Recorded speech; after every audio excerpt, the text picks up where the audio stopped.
Michael. Good morning, colleagues.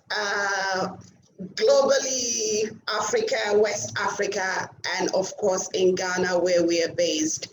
I think we have a sizable number of participants, and we can just commence to, stick to our time.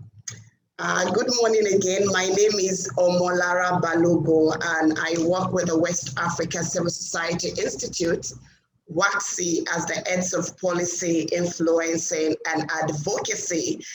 It's my pleasure to moderate today's conversation, which is part of our West Africa Policy Dialogue series.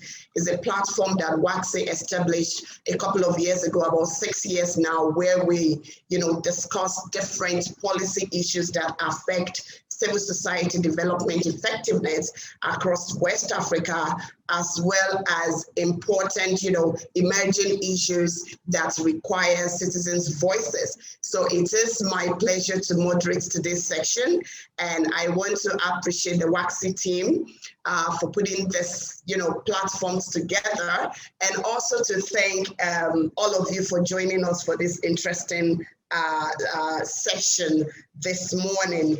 We're going to be talking about a very interesting topic, and I will be introducing our speakers very shortly. We're looking at the theme today, Beyond the Numbers, Assessing Women's Representation, Agency, and Leadership in Post-Pandemic West Africa. You would agree with me that the month of March is globally declared the month for women. Just last week, we were celebrating the International Women's Day, and during this time, we have the Convention on the Status of Women going on, which has been convened by the United Nations, and women are beginning to tell amazing stories, including the gains that we have made over the years, as well as the challenges that we are facing in advancing the women's agency, women's leadership, and of course, women's political participation. So today, we're going to be speaking with a couple of our colleagues, but before then, it's important that I make a few remarks on behalf of my director, who is not here, and of course, board and management of WACSI, my director, Nana Fajino, who is unable to join this conversation this morning. She sends her regard. By the way, you agree with me that despite the different growth that we have seen within the women's agency, and of course, across the world, the women, the female gender still have a number of challenges that we're trying to push through, despite the fact that the female gender accounts for more than 52% of the world's population. Their representation, participation, and contributions to leadership, policy making, and of course, holding tangible position across the globe still remains, limited.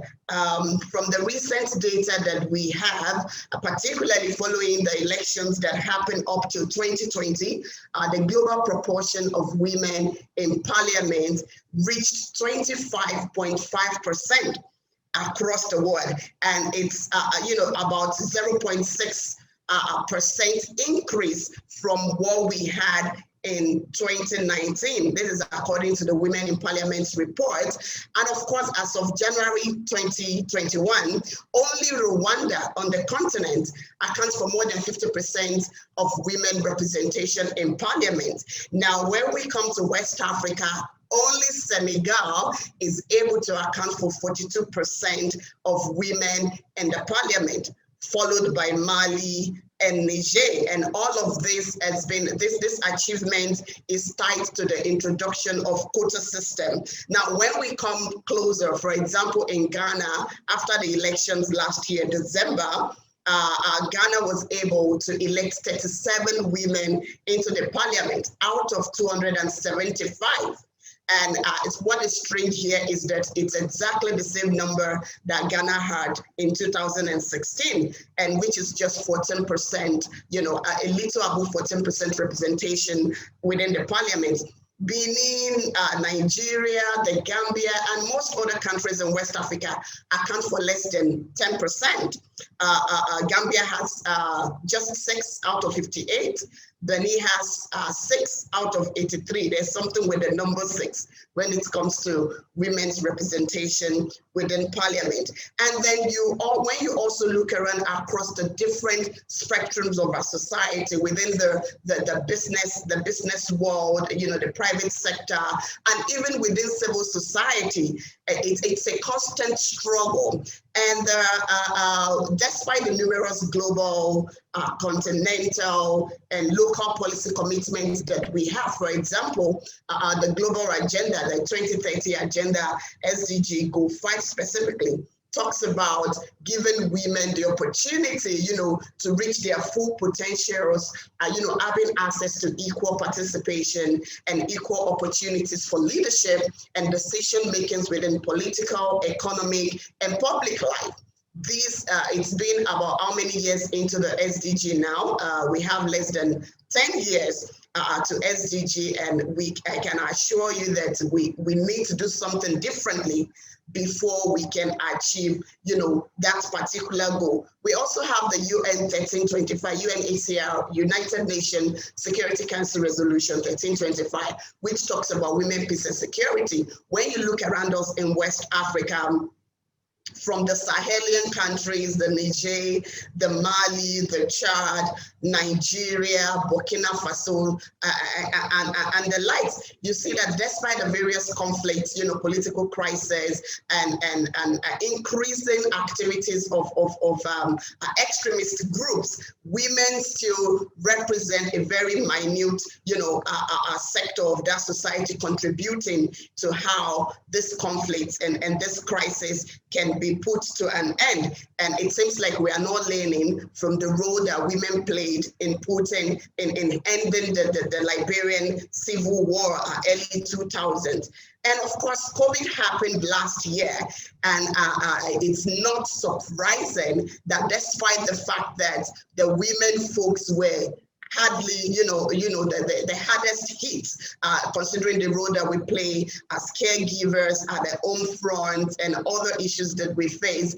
Very few governments, if at all any, actually factored women into their COVID-19 response plan. And not even only the women, the majority of governments practically excluded civil society from this plan, and notwithstanding, quite a number of civil society continue to give their various reports. And we also have our constitutions, which talks about giving women the opportunity. We have the ECOWAS protocols on gender development, which also gives such opportunity to women. But having this thing come to fruition, it's a major crisis that we are dealing with.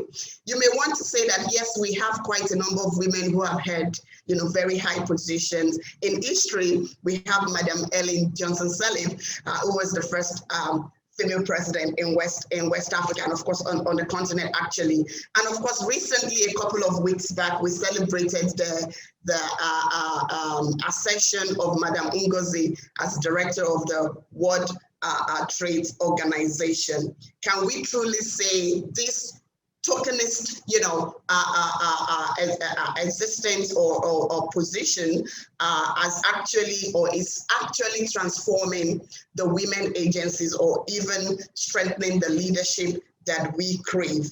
And from the data also, we've had instances of a number of women coming together to really see how we can advance the agenda and moving beyond the rhetorical position that we have within our various texts, constitutions, protocols, charter, or resolution of the United Nations. But we still have the structural biases, unfavorable stereotypes that mostly project our world to be that of men. And an average woman will have to struggle the double, if not triple, to really get what a man will get on a platter of gold. We have various challenges, and of course, dwindling global resources to the work that we do within the civil society ecosystem is another challenge that we are battling with, especially the women-led organizations. We have the issue of capacity and so much more. I wouldn't want to speak too much, because we have able colleagues that will be speaking to this, challenges and these issues from their respective fields of endeavors. So if I may just, introduce our speakers for today. We have done an amazing job in putting a very good, rich mix of speakers together. Let me start with Adako. Adako Ufere Awano is the Deputy Chief of Party of USAID and Power Africa West Africa Energy Program. She oversees the daily operations of the projects and the project management office. She manages a team on advancing energy policy, regulatory reforms, and accelerating investment to increase power generation and access to electricity throughout West Africa. She's an award-winning international energy, gender, and development attorney. She is a Mandela Washington Fellow and a Yali Young Women in Africa Power and an Obama Foundation Leader for Africa. She is also one of the Nigerians' 100 most inspiring women. Adako is a prolific writer and has published articles in the field of energy. Adako, if you are in the room, thank you for joining us. You can just, signify. Let's see your face and you can wave your hand. Adako, are you there? I'm here. Hi, good to see you. Hi, Laura.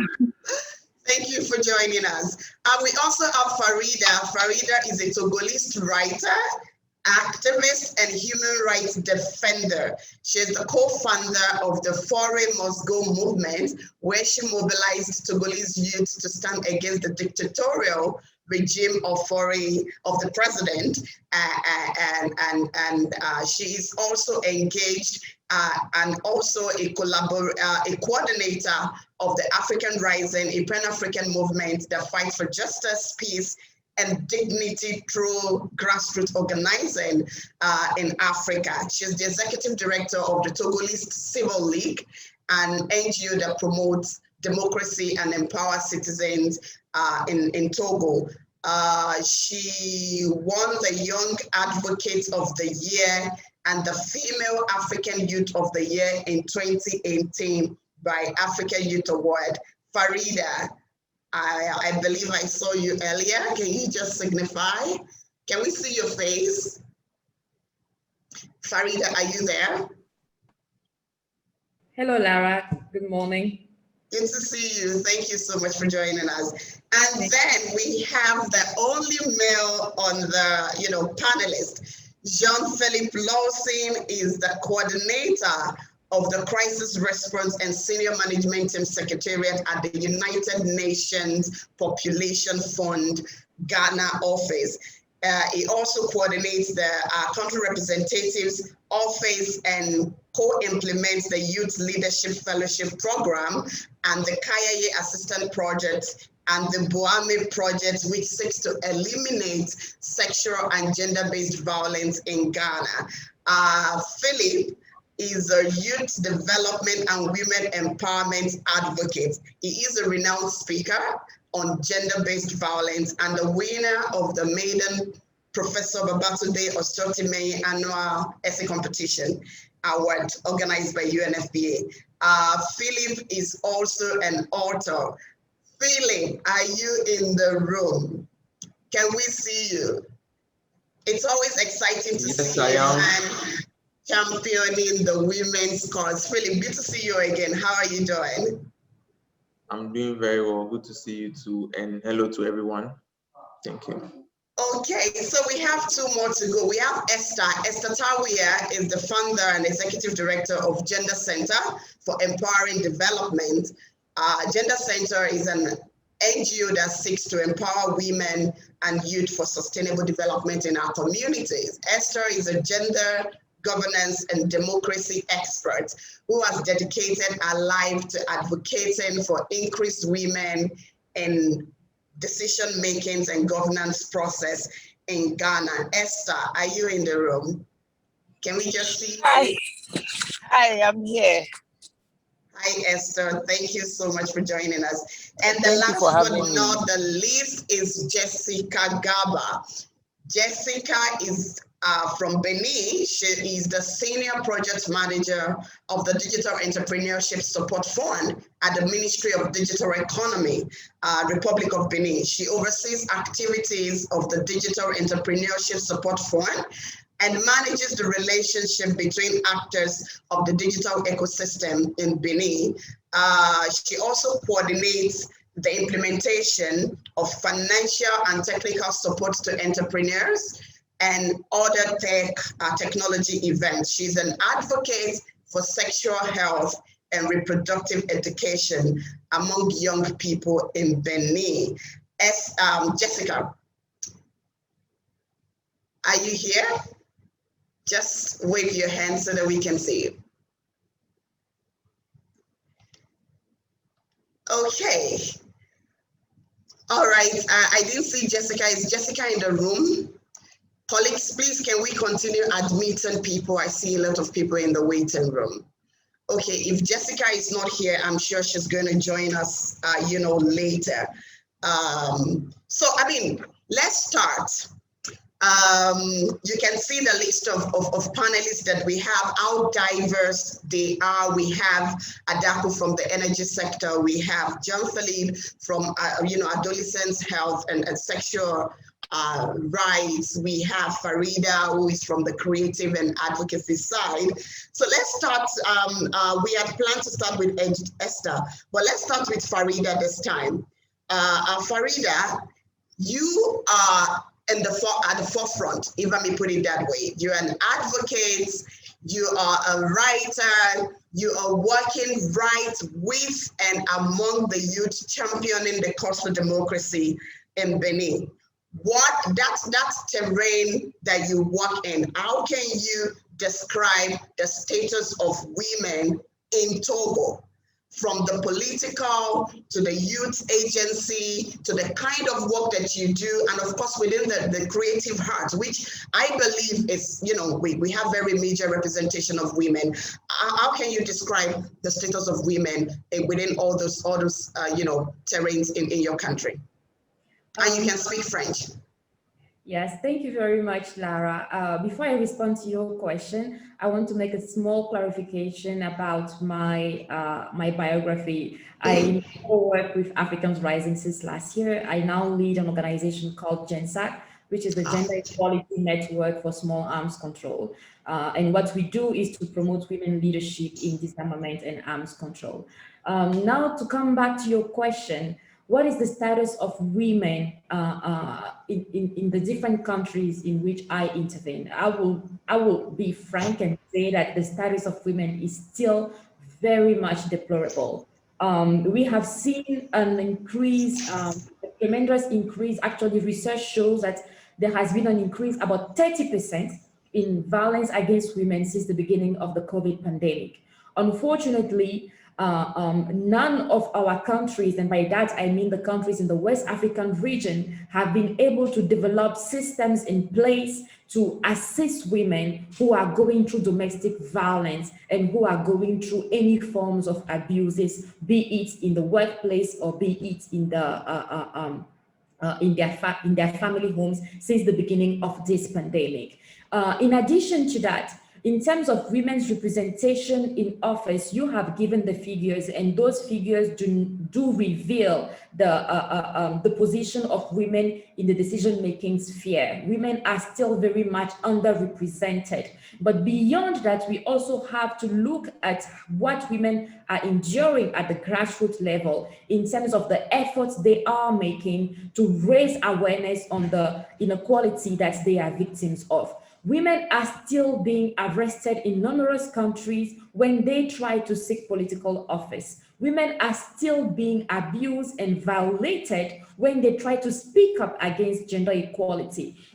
We have seen this happening in countries like Senegal, Niger, Benin, and even Togo, where recently, just 2 months ago, the head of the main opposition coalition, Dr. Johnson Achamagbo, who happens to be a very well-known women's rights defender and the director of a very prominent women's rights group in Africa, was arrested arbitrarily simply because she is demanding democracy and accountability in the country. So again, the status of women is very deplorable and it calls for attention and action.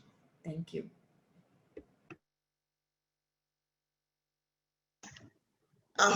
Thank you so much. Thank you, Farida, for those submissions. Let me go to John Philip. John Philip, you are right in the field. You work with UNFPA, and you see most of this, stereotypes being, unleashed from right to left, and then you are right at the center. You have the data. You work with a lot of, actors. How can you describe, the discriminatory gender norms specific to the nature of work that you do in your field? What do you see that are clear discriminations against women in Ghana?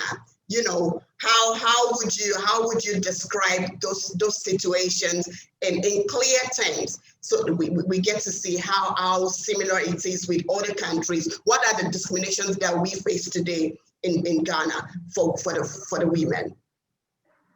Thank you very much for the question. I think you asked very intelligent questions. After putting it in a broad context, you just brought it to a point where you said in clear terms. So I like to go in clear terms because the problems or the discriminations are actually diverse. And I just want to put it into one and call it patriarchy. That's the single most important or greatest factor that is leading to the discrimination amongst women. And talking about patriarchy is grounded in the culture of the society. And so when Farida was speaking and was saying that discrimination has increased to a large extent, it's very true, and that's the case. And I'll even bring us to the issue because when we're entering into the pandemic proper, in Ghana, for instance, there was the issue of the lynching of an over 90-year-old woman in Kafaba in the northern areas of Ghana. And it's an issue where women have usually been accused of witchcraft. They even have a witch camp to that effect.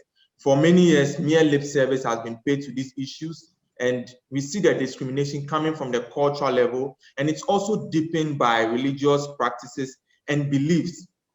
And this has been very bad, and I'll say there are a lot of interventions. I wouldn't say no one has been doing anything, and like you said, we've been in the field. So this is where I want to say, especially from my end, UNFPA moved into the communities, especially when we anticipated the increase in sexual and gender-based violence occurrences that could come as a result of the pandemic, especially because of intimate partner violence, that would be inspired by the fact that people had to be in lockdown or locked with their partners for a very long time.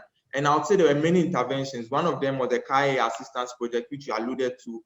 Though this was a project for mainly the Kaia, targeted 500 of them, most of them who have come from northern Ghana into the southern areas of Ghana to trade. So when we're even embarking on that project and implementing, we put a focus also on the GBV or the gender-based violence aspect as well. And leading to that, we launched a helpline, which for the first time was advertised widely. And we had a lot of calls coming in. And interestingly, instead of gender-based violence cases going up, they came down. And so back to the clear terms of the question you asked about, it's mainly about issues of patriarchy.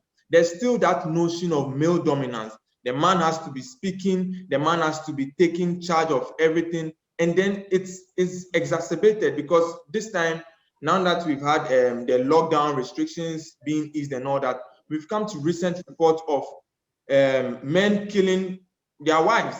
And very important people in society. And reading the news this morning, I also saw that a man had burnt a house in which his fiancée lived, killing their son. This is very sad. And this is what men do. They just take up actions against women. And we don't see that being meted out to the men in equal measure. And I'll say these are issues of deep-seated cultural beliefs, notions about the fact that a man is more powerful, and we see it coming into leadership and politics, which I believe we'll speak more about. So in very clear terms, the discrimination is inspired by patriarchy, that male dominance in the Ghanaian system. Thank you. Thank you so much, Jean-Philippe. This is interesting, and I love the way you just zero it to patriarchy. Adaku, I'm coming to you. You have quite, an interesting, background. You've been here and there, and I would really want you to speak to the, the structures, the policy issues. You work within a very, very new field. When we're talking about energy, I want you to speak to the figures as well in terms of our female representation within that spheres of, that field of work that you do. What do you see? How will you describe your field, and then the intervention of women, or the space, or the platforms, the opportunities that exist within that field that encourages women to participate or to contribute? And of course, how would you also describe the various policies that you have, come in contact with in terms of working, in the course of working across this ladder, and how does that contribute to women's advancement, leadership, or otherwise in West Africa? Adaku. All right, thank you, Lara. Can you hear me?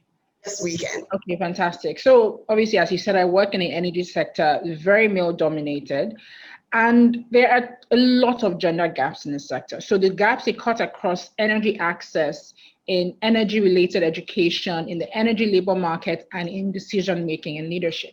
So when we speak about energy access, we basically mean who has access to electricity. So even though the power is being generated, can that power get to this person? And that's what it means by access.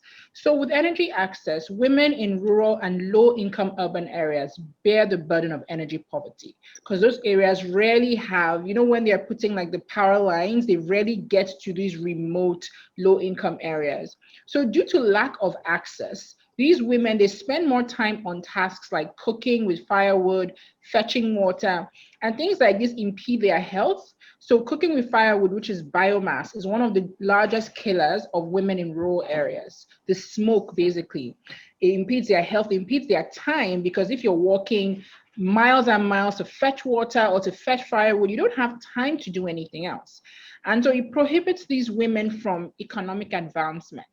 Then safety is also an issue in communities without streetlights, and you wonder, you will not be able to sometimes to draw a straight line between streetlights and gender-based violence. But in these communities where there's no electricity, they don't have streetlights, and it's unsafe for women to walk around at night. So this now restricts women from leaving their homes after, say, 6, 7 p.m.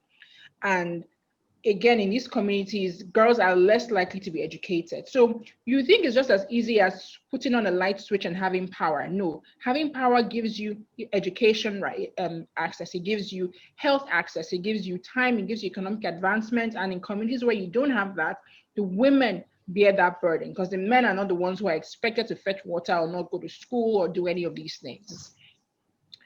And as regards education and labor market, which is another important area where the energy sector has significant gender gaps, there are two key issues. So first of all, not enough women are joining the sector. And secondly, companies do not do enough to support and retain the women who actually do join those sectors. So the reasons for this, they are numerous, they are context specific. And one factor is that the problem starts at school age. Children are split into disciplines so young, arts subjects, science subjects. So girls and boys are forced to box themselves into this subject from an early age before they actually know what they might achieve. And we all know girls are less likely to study STEM subjects. And when they do, they face lack of support and encouragement and negative stereotypes. So this is reinforcement by parents, teachers, career advisors. And I have a personal story there, because when I was in secondary school, now I'm a lawyer, but I was fascinated by the stars, by space, and I wanted to study astronomy. Now, I don't know mathematics, I can't add. So I don't know why I thought it would be a good idea, but I just thought space was cool. So I go to my guidance counselor and say, okay, I'm about to go into senior school. I want to study astronomy. You know, what subjects do I take? How do I get there? And she says, why would you want to do that? By the time you're done studying astronomy, you'll be too old to get married. Bear in mind, I was 13 years old. She's not telling me, oh, Adaku, you're bad at math, which was true. Or, you know, you're not very good at physics, which was true. No, she said, by the time you're done studying astronomy, you'll be too old to get married. Go and find a shorter course to study. Now, luckily, I went into law, and it even took me almost 7 years to finish studying law. But still, you see the reason she gave. And what if, I don't know, I could have done fantastic in astronomy, but at 13 years old, I was told then you cannot do this because you're expected to marry. But they will not have told a boy that. So this is detrimental. Stereotypes like this are detrimental to girls' intention to study STEM and choosing STEM careers. Then the fourth aspect of the gender gaps in the energy industry, the labor market. So we all obviously know women spend a disproportionate amount of time in unpaid care work.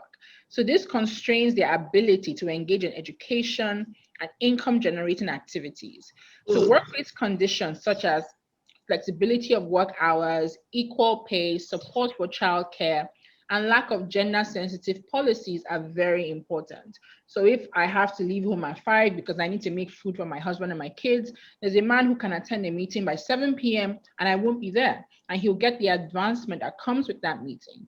And if you don't have proper sexual harassment policies in place, women will not feel comfortable going for late night meetings, maybe going on travel, work travel with male colleagues. So it's the whole entire system is built to box women out of leadership, to box women out of top roles.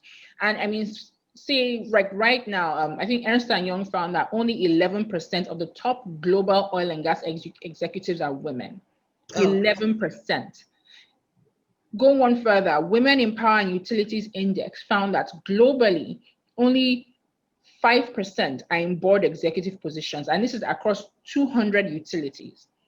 And since that time, there's only been a 1% rise in the past 3 years. Okay. Yes. So thank you so much, Adaku. Exactly. So it's a terrible problem. Thank you. I mean, you've really highlighted a number of important points specific to your field, which, I mean, as an outsider, I definitely, agree with. I don't know if Esther is in the room. Esther, are you here? Esther? Okay, I think Esther is not in the room. I'm here. I'm here. We can't see you. That's why. Okay. Can you see me now? Yeah, we can see you now, and I do understand.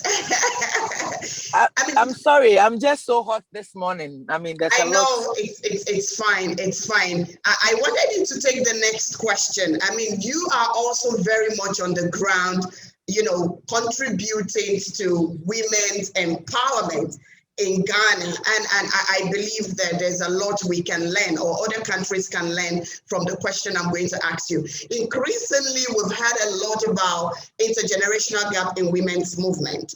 And you are a young woman, as I can see you. You're also working with, different groups of women. How would you describe the women's movement, the nature of intergenerational gaps? What are the causes? Which of them have you experienced yourself? And how would you, are there deliberate efforts maybe in your country, or that you've also seen within the movement that is trying to bridge this gap, or you think it's irredeemable, or what do you think we can do? So I want you to describe the nature of this intergenerational gap, maybe in your work or in the women's movement in your country, and of course what are the key issues leading or widening these gaps, and how do you think it should be tackled? Because of course we have quite a number of women who are, some of them are in their 50s now. They've done amazing work, for right from the Virgin platforms. They've worked to see to the implementations of this policy. But increasingly I think in the last decade, we have seen a drastic reduction in the number of women, younger women actually coming into the space, and of course owning the space and doing, and continuing the work. How would you describe that nature?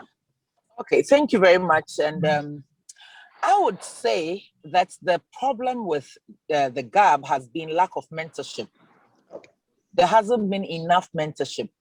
But then one of the biggest problem has been the idea of career feminism. And this has made it to be competitive among the older and the newer generation, because the older generation have organizations and they need funding to survive and all that. And so they would want the newer generation to share their ideas and concepts with them without necessarily bringing them into their organization. And so the newer activists also feel that I need to be on my own to build myself and my passion to advocate for this group of people. And so that has been the problem. For me, when we started doing this work, I must say that there isn't enough. They see you to be a competition instead of to come close to you, to mentor you. It takes a lot of hard work for them to recognize that indeed you are doing something that is worth emulating, especially when they go to meetings and people begin to tell them about an amazing research you are doing or an advocacy you are doing or a project that you are doing or things you are doing. Then some of them want to come closer to you and get to kind of have that affiliation with you because they think now you are okay to be affiliated with. But ordinarily, they don't really mentor young girls or young organizations to say that I'm holding your hand, I'm teaching you what to do and all that. I realized from me, when we started, one of the people who really supported us and gave us a lot of insights were the male-dominated NGOs, like CDD and all that. And later when I joined WorldAF, personally, because of my resilience and my push, I got the likes of Frank Boja I called them, I said, Frank, what do I have to do? And then he will give me an advice, oh, Esther, this is what you need to do and all that. But then I didn't see the older women even getting close to us to understand our generation and understand what we want to do when it comes to this whole conversation of activism. You understand? So for me, I think that's the huge gap has been these two. There isn't the mentorship and the fact that the older generation, to some large extent, have seen this as they are more or less like a career feminist. So to them, it's like a competition between the older and the newer generation. And the fact that they do not really want to take their time to even understand the plight that we are going through.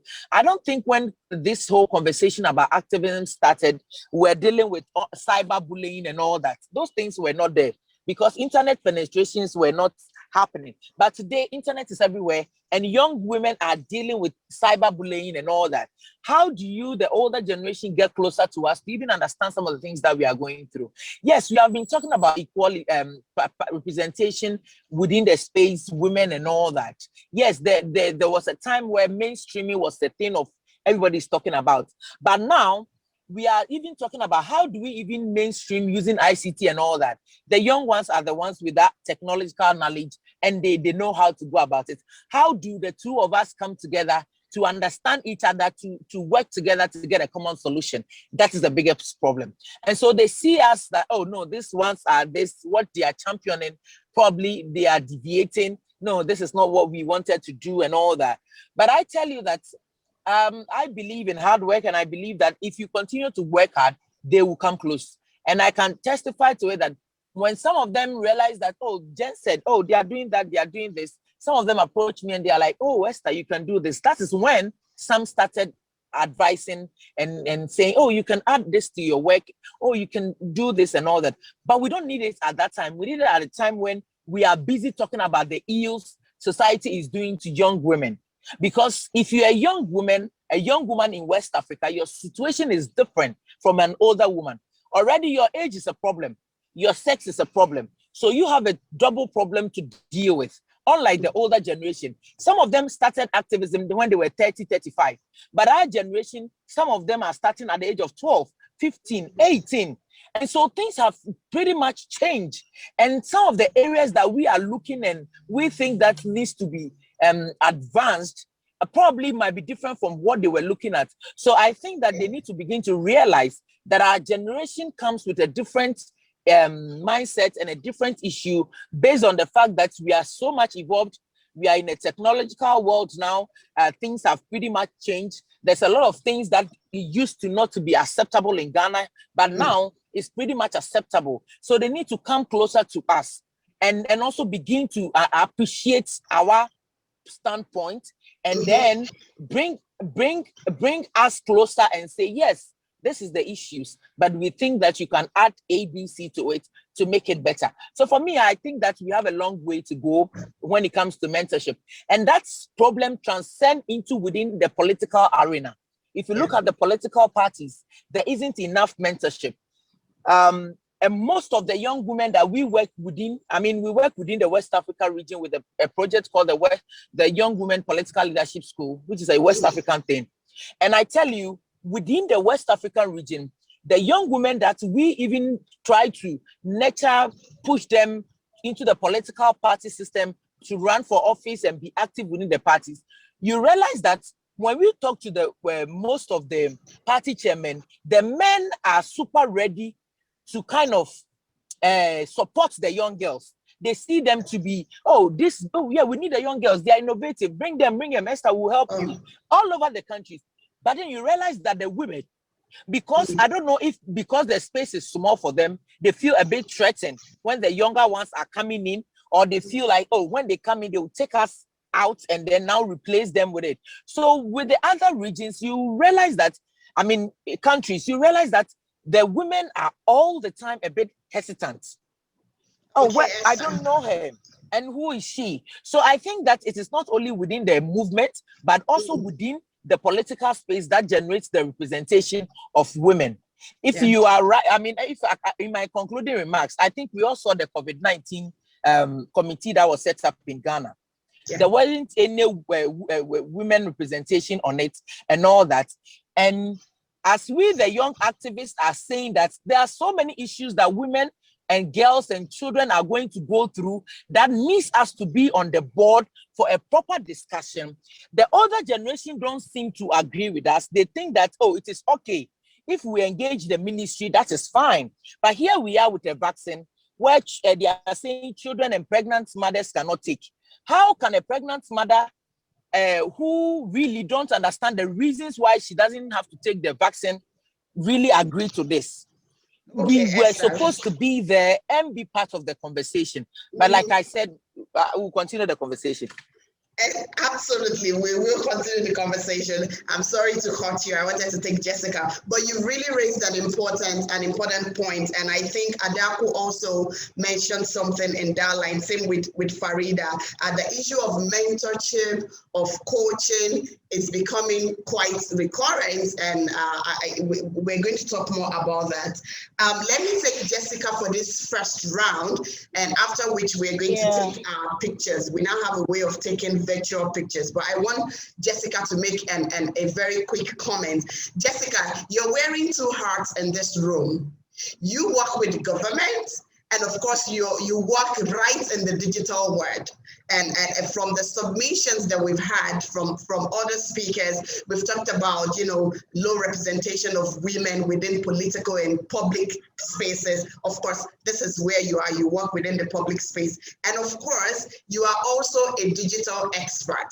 You are working with technology. These are new, emerging, to put it nicely, field where we still have very few women, trying to get on board and make changes and contribution and all of that. So let me ask you, how would you describe what your experience, how would you describe your experience working within a government institution like Benin, which is not so different from every other countries, by the way, and of course, being a technology person, being a digital expert, what does that mean for the female gender? What are the ills, the ups and the downs that you have seen that should be taken note of? Because this year we're talking about choosing to challenge. We're trying to challenge stereotypes and different glass ceilings that we have that limit women's advancement. But of course, we are lucky to have you already in that space and in that field. So what would be your initial comment for the next 3 minutes?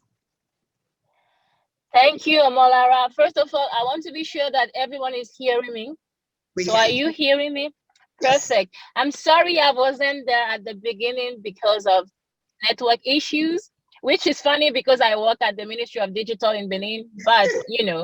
All right, so my very first comment will be to say that I think in Benin, as in many other West African countries, we don't have so much representation in government office, MP, members of parliament, and even in the government as a whole.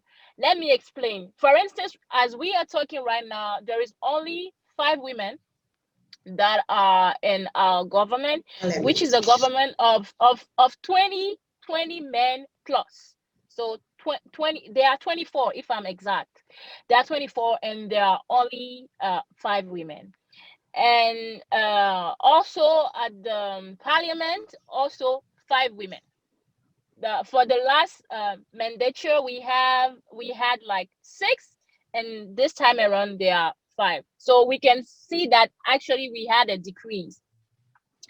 When we come now to the digital sector, I think the numbers are kind of worse. We are talking about assessing numbers, so we need to first of all tell what it is and what can cause this. First of all, I think I heard the story of Adaku about the choice that she was given to when she was at high school. You know, when it comes to STEAM, there are not so many girls that embrace this type of courses. First of all, because it involves a lot of mathematics, and for some reason, when we were in high school, they made many girls think that mathematics are so complicated, it's so difficult, or maybe chemistry. You have chemistry, you have physics. There are some type of courses that are labeled to be so-called male thing.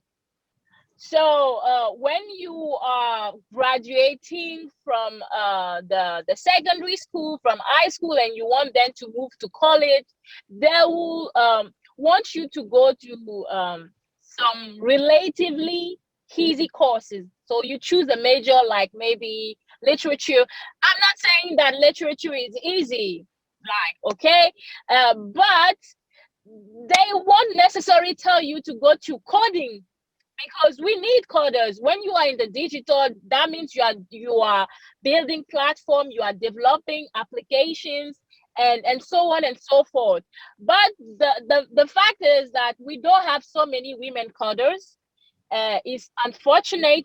Whenever we launch training, free training on the behalf of the Ministry of Digital, applications, less than 5% of the application come from women.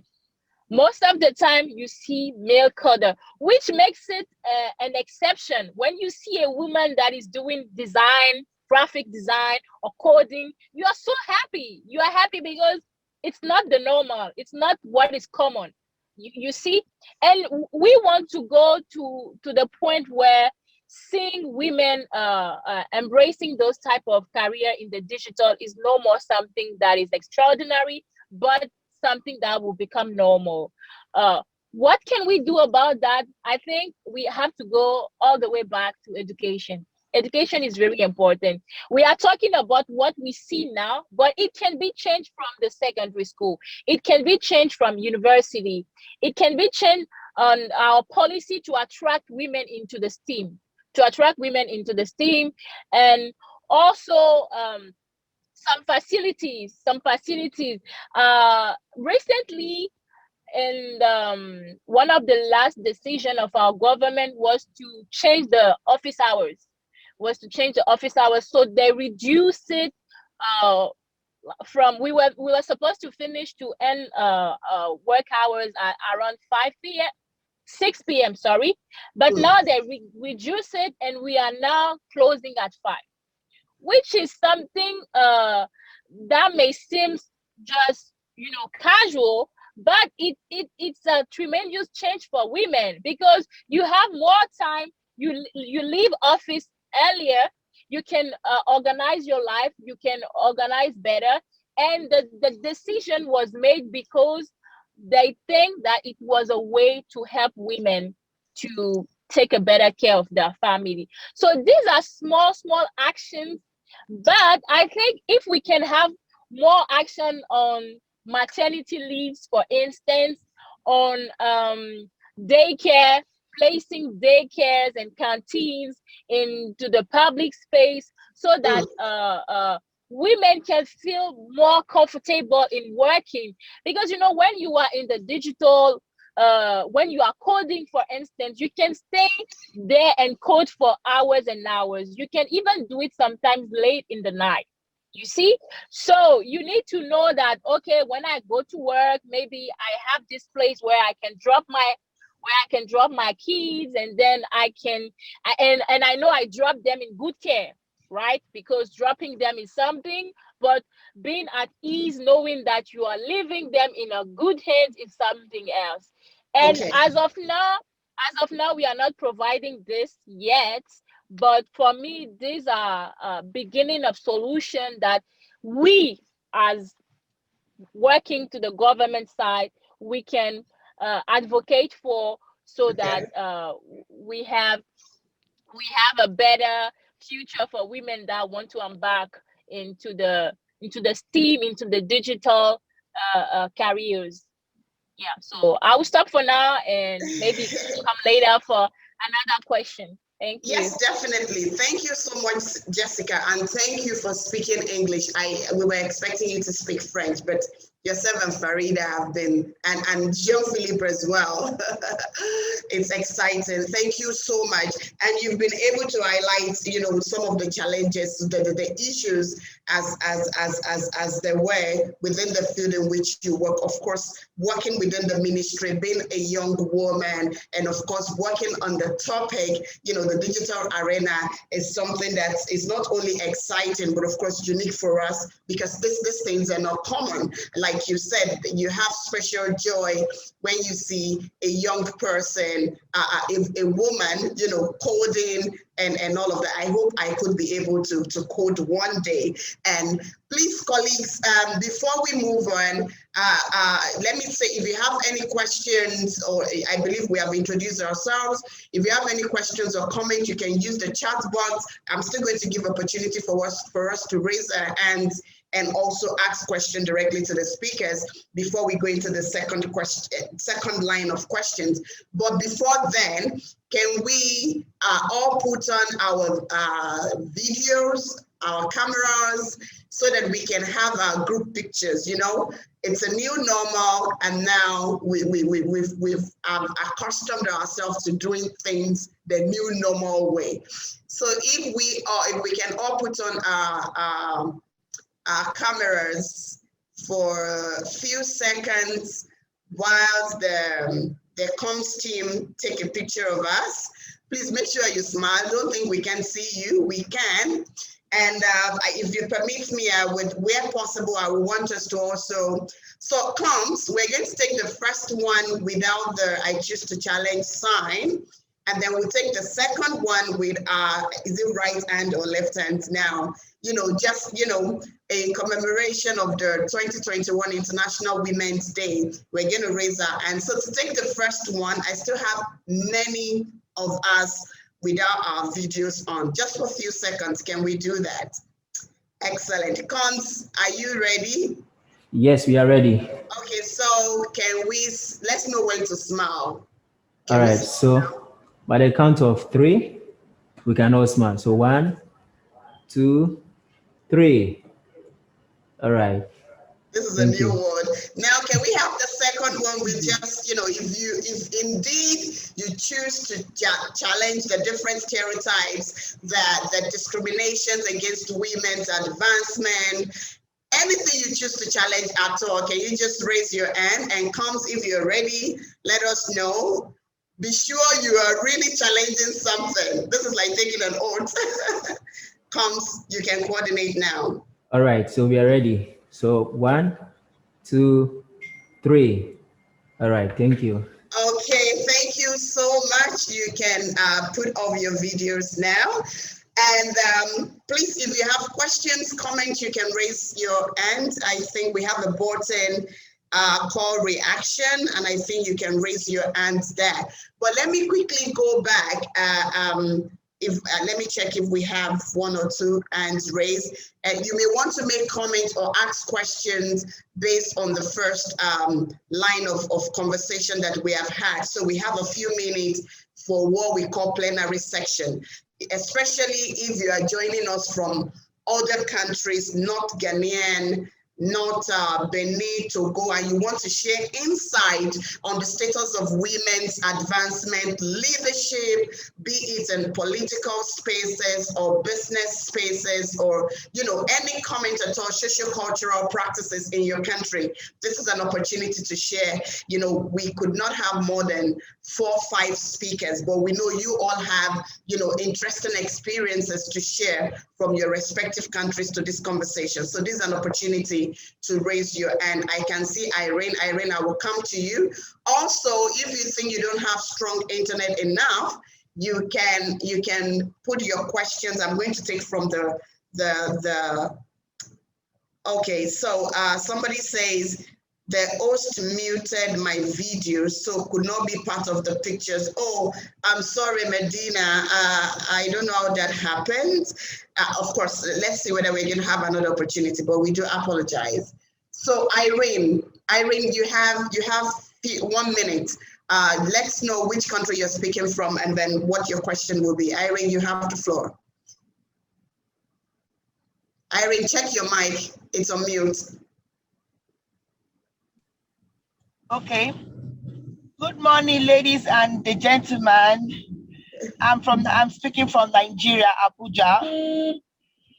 Here in Nigeria, we have issues ranging on gender-based violence, very predominantly, both in the civil space and even in the rural areas. We also have issues gaining on women participation in politics. In fact, we have never had it this bad since the inception of the new democracy we had from 1999. We have less than 5% of women in the national legislative arm, the parliament, and some states don't have any representation at all, even at the state level. So we have had the casualty is very, very alarming this time around. So Nigerian gender-based civil society have come up with various strategies of finding ways of improving this in the next dispensation, which is going to be 2023. So basically, that's our greatest challenge.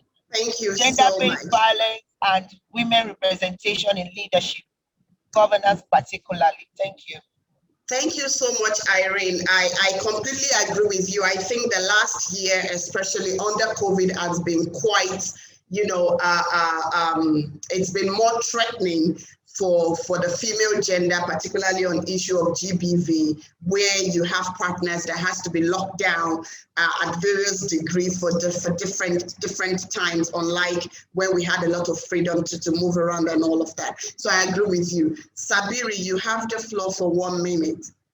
Adro Sabiri, where are you speaking from? Do you have a question to any of the speaker, or you just want to make comments? Irene, you can lower your hand, please. Well, thank you so much. Allow me use without a video because of my network. My name is Sabiri from Uganda. I got invitation from Asuma, a friend in Ghana. We are currently having our subgroup called Men Engage Africa, advancing issues of women rights, with access to education, health, and clean water. We discussed a lot with him, and he was like, "Can come and join us for a Zoom." Then I'm here. I'm glad for having this. Coming to issue of women empowerment and the gender-based violence and violence against women, we are looking at how best we can work with the boys and girls, such that we include everybody in this advancement. Because now if you are going to look at promoting the girl child, but there is another insecurity that is growing up on the streets, that is the boy child. So from the previous speakers, I am very, very glad that they have mentioned issues that need to be rectified, and that, but the issue is, if we are going to be working on the issue of empowering the girl child, also protecting the women, there is that insecurity that we need to deal with first. How do we do it? As we advance for these issues, we need to include the boys and girls such that when they are growing up, they understand their rights of protecting the women, the girls, such that tomorrow there will also be those very people who will be fighting for the rights of these very girls and women. If we don't include the boys and at this point, definitely we are not solving the problem now, but instead we are only empowering one, which is still going to face the same insecurity, the same violence, because tomorrow we are going to get married to these people who don't know anything about the rights of the girl, the rights of the women. Then definitely we see the violence against women still going on. So I'm very glad to be part of this. Please also encourage everyone, most of us, to join the Men Engage Africa, so that we'll be sharing a lot together. Thank you so much. Thank you so much for joining us all the way from Uganda and for your comments. I'm not seeing any other hands, no comments in the chat room at the moment. So I wonder, please, can you mute your mic and roll? Thank you. Please, let's all mute our mics. Now, I want us to go to the next round of conversation. I want us to look at the issues of policies.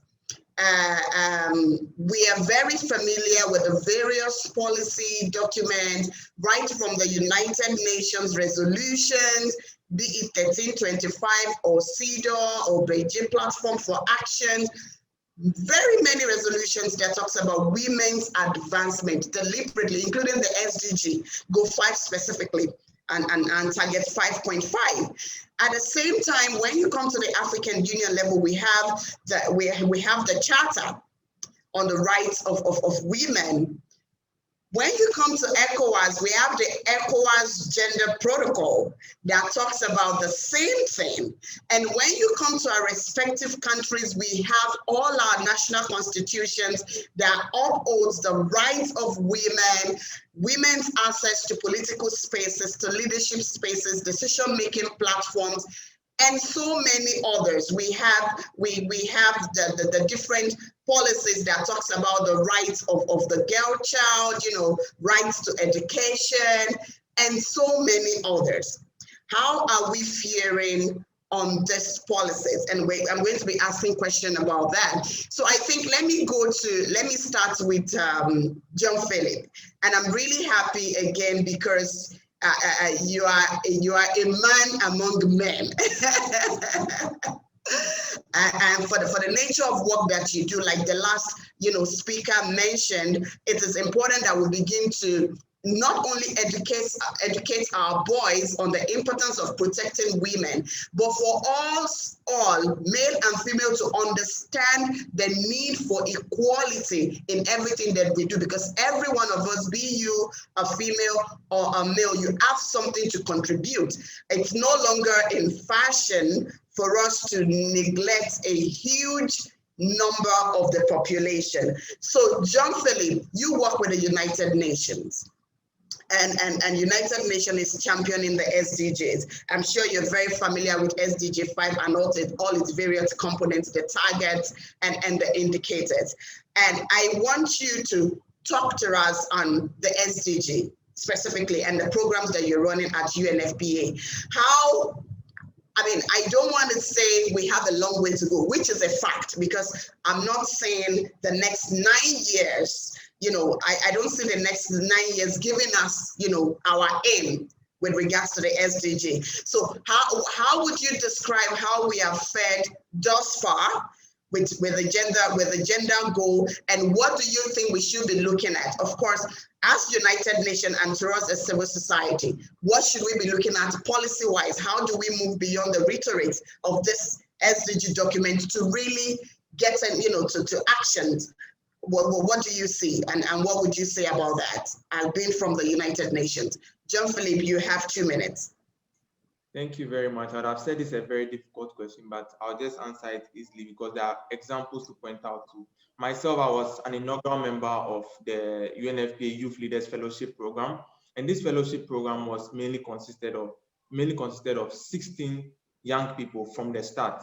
And of that 16, there were 5 males and 11 females.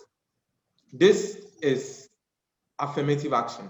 This is positive discrimination. This is gender equity, because you are taking a deliberate decision to increase the numbers of women who are participating so that you can have a cohort of fellows who are not only male dominated, but have women or girls actively involved. These are the things we should be seeing, because we talk about beyond the numbers, but the numbers also have to play a particular role, because in Ghana, for instance, gender equality, even target calls for equal land ownership, women being involved in technology, and also in leadership.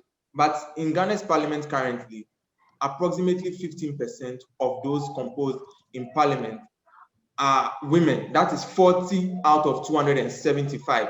This is woefully inadequate. So using the example of the Youth Leaders Fellowship Program, even the second cohort had 21 people. And of that 21, I'll say there are more than 15 females there as well. This is positive discrimination again, and this is affirmative action. It is something we need to do.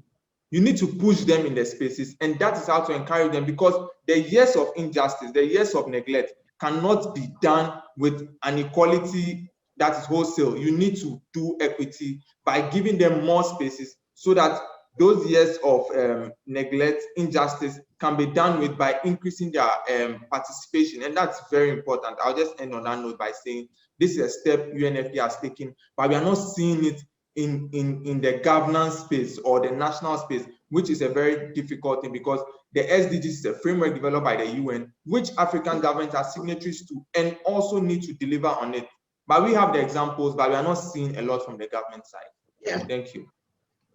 Thank you so much, Philip. And I think you put it very straight. I mean, UNFPA, you can drive and facilitate what you need to, but the onus really lies on our government to take and run with the SDG, considering the various contexts in which they operate, their local policies, and of course, the different actors and local policies that they have. And I think this is where we are missing the gap most of the times. We have government signing on to a number of policies, instruments globally, like the SDGs, the African Union Charter, the ECOWAS Protocol, but it becomes a problem for us to domesticate and actually see those policies translate into, transformational lives for our people. So I completely agree with you, and I'm sure colleagues would as well. I want to speak to Esther, and I want Esther to speak to us. And Esther, I do know that you have few more minutes, to leave us.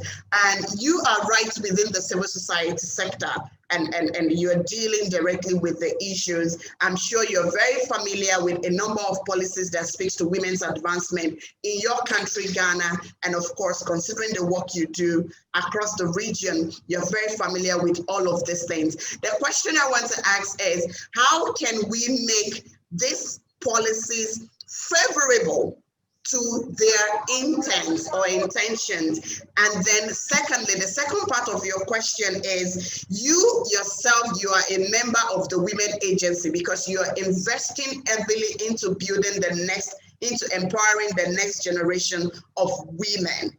How do you think we can, facilitate the work that you do? How can we contribute? How can we scale it up? You have mentioned in your initial submission that we have very low investment in mentoring and coaching, and of course the problems around the intergenerational gaps. So the question is, how can we make these policies favorable to achieving or to changing the challenges you listed earlier? Esther, you have 2 minutes to respond to this. Oh, my sister, how can you say 2 minutes? This is not fair. I'm sorry, Okay. 3. Okay, thank you. You know, I'm happy when you mentioned earlier that the issue with the charters that has been signed has always been domestication and implementation. And from a civil society point, I would also say that it is also another problem of lack of accountability. Civil society is holding government accountable to some of these charters. That has become another bigger problem. Why do I say so? When you look at the charters at the UN level, for example, CEDAW and all that, because UN level has set up a committee that kind of enforces and makes sure that countries sign, countries sign, send reports, and it's a mandatory thing, and it's part of the UN requirement. That has been the protocol that I see government trying to respond to it and respect it. But in terms of civil society trying to say, let's check where implementation is with the other various charters that has been signed, it is not there. I'm sorry to say that there are a lot of civil society who are in this gender space that do not even know Maputo Protocol and what it stands for. Where we did a scorecard on the protocol, assessing government implementation when it comes to the various articles in the protocol. And you realize that there's a lot of work to be done, especially when it has to do with legislation. For example, we have the DV bill. We have got the bill, we have a law now. But within the law, there are a lot of things that needs to be implemented. The moment we get the law, I think there is that kind of relaxation from civil society point. No, the law is there. Then we take a long while to begin to fight for things within the law.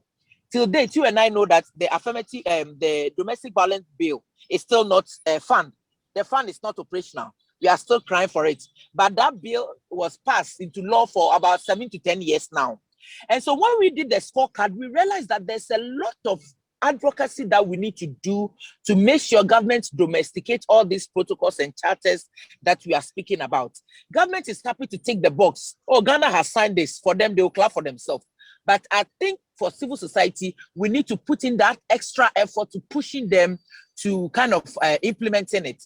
And in terms of building the generational thing that you said, for me, I think that from a civil society point, we have to be deliberate and be tough and begin to engage the unusual institutions that we don't really like to engage. I think we always want to play it safe. So sometimes the political institutions, like the political parties, we really don't really want to engage them. But I always say that the kind of political parties we have in our various countries are the reflection. The kind of government we have are a reflection of the kind of political parties we have. Because if your government is not making sure that issues on gender is being implemented, resources are provided to the implementations of all these things, clearly it tells you that within the political party, gender issues are of no concern to them. Gender concerns is low. And how to even advance and champion the concerns of women, money resource is not allocated. Now you look at the Ministry of Genders in almost all the West African regions that I work in, with their budget statements, and you look at it, you realize that allocation to the Ministry of Gender to even push for some of these things, it is not there. In Ghana, they will tell you 70% goes to goods and services. The rest 30%, what does it do? You see the flagship projects that they are focusing on is the LEAP and the LEAP and the other one, what is it? School feeding. Because that one gives them the political clout to go and campaign for the next 4 years. So they are looking at the next election instead of improving the lives of the next child. You see? And so we have to make sure that we work and enforce it.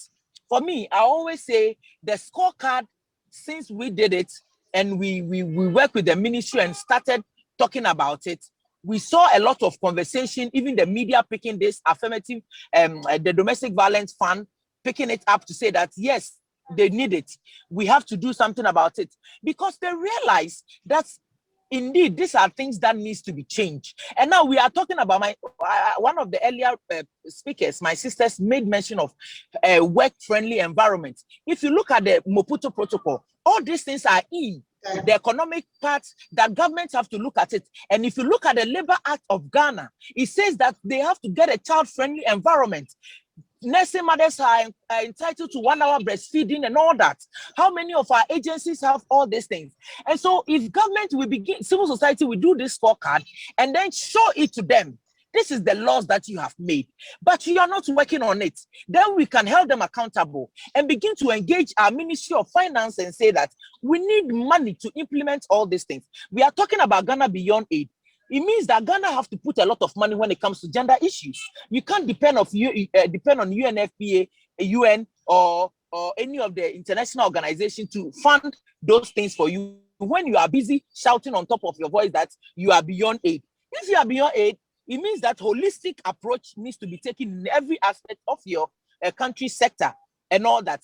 And one of the other challenge also is that gender issue is a cross-cutting issue. And it has been missing for a very long time. I say that sometimes the Ministry of Gender coordinating role in all the other ministries is lacking, because within the Maputo Protocol, there's a section for agriculture.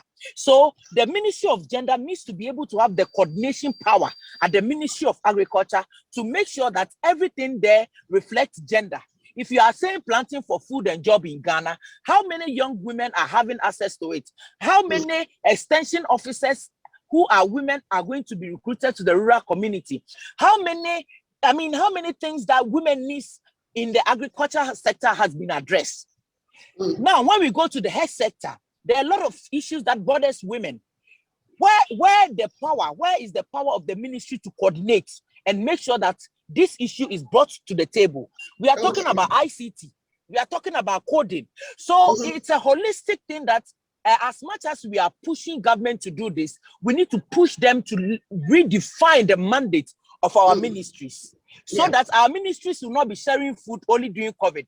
Our minister needs to be at that particular table. They are discussing COVID matters and how to plan for the recovery of the economy and all that, because Ghanaian women are more than 50% in the informal sector and they run the economy of Ghana. But the gender ministry will not be there. They will be busy sharing rice and egg, which it is not what we are talking about in present day discussion when it comes to the women's issues in the country. So my sister, we as activists have to rise up and begin to speak up, begin to take bold initiative, do more scorecard.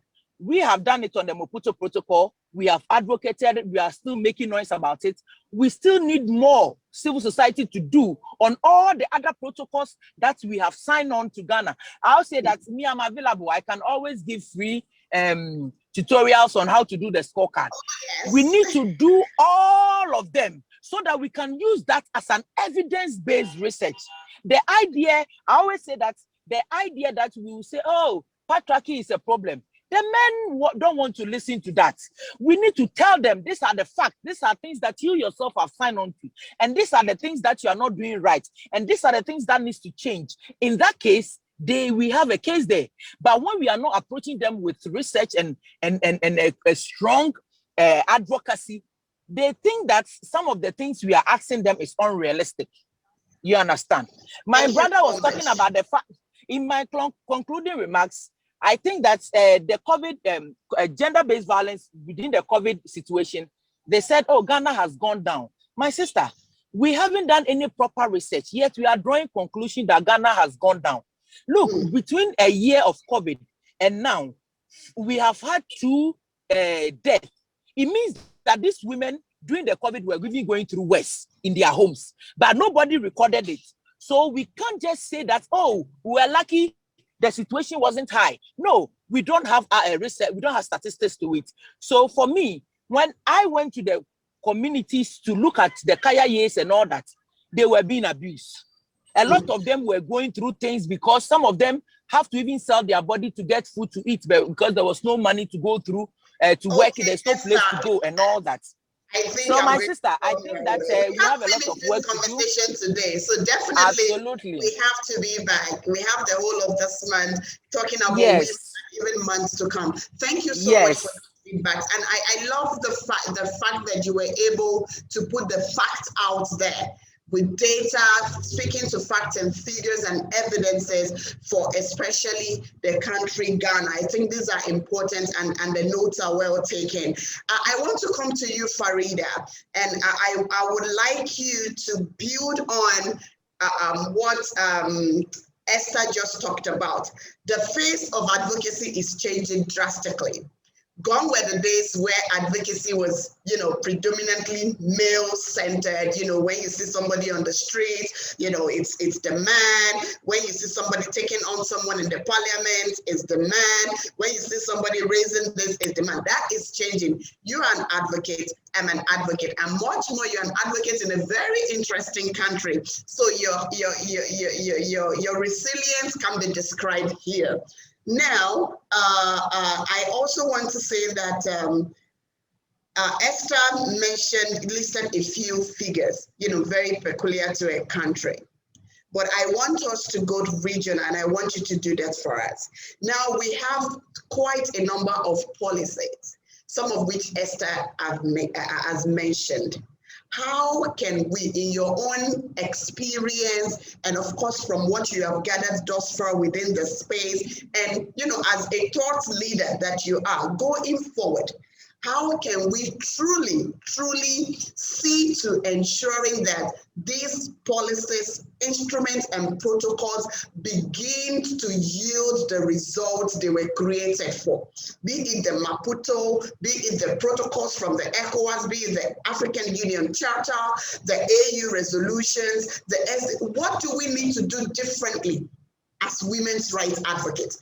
We have been advocating for years. The baton has been passed to generations. I feel tired. I don't know about you, but I'm sure there's something we can do differently. And I really want us to listen to you because, of course, we understand your expertise in the field. What do we need to do differently to translate these policies into their very results? Thank you very much, Omolara. As you have said, and Esther has also amplified, we have numerous mechanisms and structures available in terms of advancing women's rights and women leadership, both in Africa and internationally. But then we are stuck, despite those numerous treaties and mechanisms that were created. We do not see those translating in policies on the ground. And for me, before we talk about what we can do better, we first of all need to understand where we have failed. And I believe that the failure comes from the disconnect between the policy group and the grassroots. We do have an elite that, of course, wants to see things get better. An elite that comes with ideas on how to improve the lives and the condition of women and how to increase the participation of women. And by that, I mean meaningful participation. But unfortunately, that work is done in closed door, and the information is not even accessible to the grassroots. People do not even understand or know outside of the advocacy flora that such mechanism exists, that they are entitled to this kind of rights. So when the information is not accessible, it is hard for people to be able to push for change because they don't even know what they are entitled to. For example, a couple of weeks ago, and by that I just mean very recently, 2 weeks ago, I stumbled on a new policy that the Parliament of Togo has published about citizenship acquisition. And one thing that shocked me was the fact that Togolese men that are married to non-Togolese women can pass on their citizenship to their spouses. So you're a foreign woman, you marry a Togolese man, you can become a Togolese citizen. However, there is no mention that Togolese women married to non-Togolese men can also pass on the citizenship, meaning that the parliament actually passed a law that violates the constitution. Why? Because the constitution makes it clear that there should be no discrimination based on gender when it comes to passing the citizenship. And women and men are entitled to the same rights under citizenship law. So if Togolese men can pass on their citizenship to their spouses, the women can also do the same thing. So that's just one aspect of it. There are so many other things that happen, but we do not have a closer look because at the grassroots level, the information is not disseminated. So we need to take the advocacy outside of the sphere of the policy-making institutions, both national, regional, multilateral, and then be able to take the information to the grassroots and disseminate it to the communities. So people understand that when they make these laws, this is how it affects your life. And when they fail to implement these policies, this is how it also affects your life. Just recently, for example, yesterday, I shared a Facebook post by an Ivorian advocate who is advocating for an increased paternity leave. And surprisingly, because paternity leave in Cote d'Ivoire is only 2 days. And surprisingly, it was mostly women that were against it. And the argument was, well, what do you need more days for? Because as fathers, the only thing you do is to go and register the baby, and 2 days is enough for you to go and register the baby. The women themselves do not understand that increasing paternity leave is going to reduce the burden on them in terms of the responsibilities at home when it comes to caring for their children. They go from the understanding that men just don't participate, and giving them more days means they will just be around watching TV all day and they wouldn't help. But there are men who want to participate and there are men who want to help, but they cannot because they don't have a policy that adapts them to it. One other thing that I'm going to point as a failure is the fact that we tend to accommodate patriarchy even in our decision makings and our policy making. Yeah. For example, one of the examples given by my sister Jessica in Benin was that of the fact that they decided to close early so women can go home on time and attend to their children, or suggesting that we have maybe daycare facilities close to the workplace or in the workplace so women can take their children to work and have the safety, how to call it, the ability to work. That is something that I call accommodating patriarchy. Accommodating patriarchy because we go from the understanding that it's the woman's job to take care of the children. So now how do we help the woman continue taking care of the children by herself while she's working? We don't ask the question in terms of what about we also provide more time to men so they can also help when it comes to taking care of their children. And it is the same example when we talk about sexual violence. I see organizations creating courses like how to train women at karate so they can defend themselves against sexual abuses. And that is also another way of accommodating patriarchy by saying that, well, whether you like it or not, men are going to try to rape you. So the only thing the way to protect you is to teach you how to defend yourself.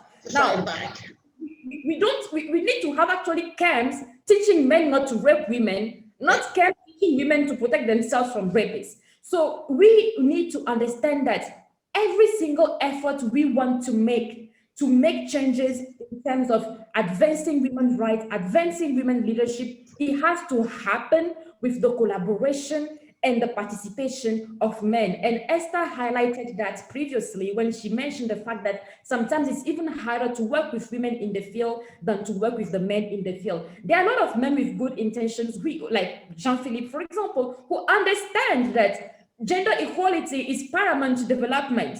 And gender equality means that you live in a society where there is less domination and exploitation from any group. But we need to associate men in this effort. It shouldn't be a conversation between women. It shouldn't be policies developed for women that must be implemented by women. And there is one term, for example, that comes all the time when we are talking about promoting women's participation. That term is promoting women's or advancing women's meaningful participation. I have never seen anywhere anybody mention promoting men's meaningful participation. The men should be the one to meaningfully participate because they are the one at the end of the privilege. They need to understand how their privilege can be used to reduce inequality and to improve the condition of women. But now when you have the underprivileged and you group them together and you empower them, but those with the privilege don't have a clue about the need to accommodate those principles, they will not do it. And sometimes I see many men, especially on the African continent, whenever they hear of a word like feminism, it's like if it's the worst thing on the planet, they feel threatened by feminism. In fact, the word feminist scares them. They don't understand that feminism means that when your wife works somewhere, she's entitled to the same salary as her male colleagues. They don't understand that it means that when your wife goes to the hospital and she wants to and she's in labor, she should be given all the necessary healthcare and support to deliver your baby in a healthy condition. They don't understand that feminism means when your wife delivers, she gets enough time to rest and take care of the children and be able to recuperate from that before going back to work, and that means maternity leave. They don't understand that feminism means that when your sister, your wife, your mother goes to work, somebody doesn't harass them or forces them to give sex before they get a job. They don't understand that feminism means when your daughter goes to school, she is given the same access to education, quality education, and the same access to job opportunity, quality job opportunity as your sons or her male colleagues. They only see feminism as a threat to their small privileges at home. It means she will no longer cook for me. It means when I say A, she will say C, D, F. It means that I can no longer make certain decisions in my home. But they don't realize that outside, both inside and outside of their home, these decisions actually impact the community as a whole. And the betterment of the women's rights is only going to translate to the betterment of their own rights and that of their family. A study shows that the children of a woman by 85% actually 85% of the children of a woman have at least her own level of education. Meaning that someone that has a bachelor's degree, 85% of her kids will at least have a bachelor's degree. A woman that has a PhD, it is likely that 85% of the kids will have a PhD. They don't say the men. They don't say that if you're the man, you have a PhD, 85% of the kids will have a PhD. It is the education of the woman that directly translates to that of the children. So if you don't want to have a woman that is educated, a woman that is emancipated, a woman that is breaking barriers, then you are actually telling your daughters that they themselves will not be able to do that in the future. And you are perpetuating the cycle of oppression and poverty and abuse. Now, when you are a family and half of your family members, your wife or your daughters or just your spouse are unable to produce value to the family, the responsibility of producing value and wealth falls on you, the men, then it's going to be twice harder for you guys to succeed in your community. So understanding the policies at the grassroots level will make it easier for this to be implemented, because even our decision makers, whenever they hear the word gender, they think gender means woman. So when they anything that has to do with gender, they will send female representative. Oh, it's a gender conference, send women. It's a gender policy, send women. And we even see them sometimes appointing women to positions in order to meet the gender quota. They can look good in front of people, but those women do not have the right to challenge the policies within. Thank you so much. Thank you. I'm sorry to cut you. I mean, like I said to Esther, we can finish the conversation here. I'm lost of words with the way and manner in which you have unpacked the concept of feminism in a way that the very grassroots can grasp what we're talking about. And I think we need to have another conversation on feminism for the grassroots across West Africa. So please, you need to book it on your slot very soon. And I love the fact that you also touched on the male point, why men should be part of this conversation. And that's why when I see colleagues like, Jean-Philippe Young working in the midst of women and advocating, I believe the future is quite it's going to be good. One important point again that you raised, Farida, which I had to note because this must definitely make it into the policy brief, is that of disconnect between the policymakers, or what I will call the elite feminists, and the grassroots. I think this is a disconnection that we should treat. Let me quickly go to Adako. Adako, are you still there? Yes, I'm sure. Excellent. Adako, I mean, you raised some very pertinent point for your field, and then you also touched on, some of these challenges. Now, I'm not familiar with the policies around, energy, generation and all of that. But what I do know is increasingly we are seeing, powerful women like yourself taking on this leadership position, breaking into those spaces. The question I want to ask is, can we then say that the few of you, or the few of us having access to these spaces, is actually translating to that quality leadership decision-making power? Like, just to build on the points that Farida raised, that, I mean, it's like a mindset. When it comes to gender, or, they say we should put 2 women there, they will look for the secretariat role, they will look for the admin role, they will look for the, where they are talking about the petty things, not the quality, tangible decision-making. If that is not the case, Adaku, how can we ensure that the few who are breaking into the glasses now are able to make that impact, that could, trickle down to the younger generation? We're still talking about policy. How can the policy that fits, that gets a woman into that difficult space, how can we ensure that that particular policy also gives her the power to make decisions that are tangible? Okay, so Adako, you can speak to that as we're almost rounding up. Yes, so I think most of the speakers already, I know Esther touched on it and Farida did, that you do need, and Jean-Philippe did as well, you do need male support and participation, which honestly, I will not lie, pains me, because nobody is going to advocate against their own self-interest. So to get men to support gender equality, they have to see what's in it for them, which because I feel like, okay, a man gets a job because, he's qualified or whatever, but you have to show how a woman is beneficial to the company before you make that space for female participation. And it's not something I like to do, but the fact is that we don't have a choice right now. We have to show how diversity does help companies, does help the bottom line. So for women who get to those positions, like I told you, oil and gas industry, energy industry, there's not a lot of us. Most women there are in admin positions. So I work in a field of what is called energy and gender.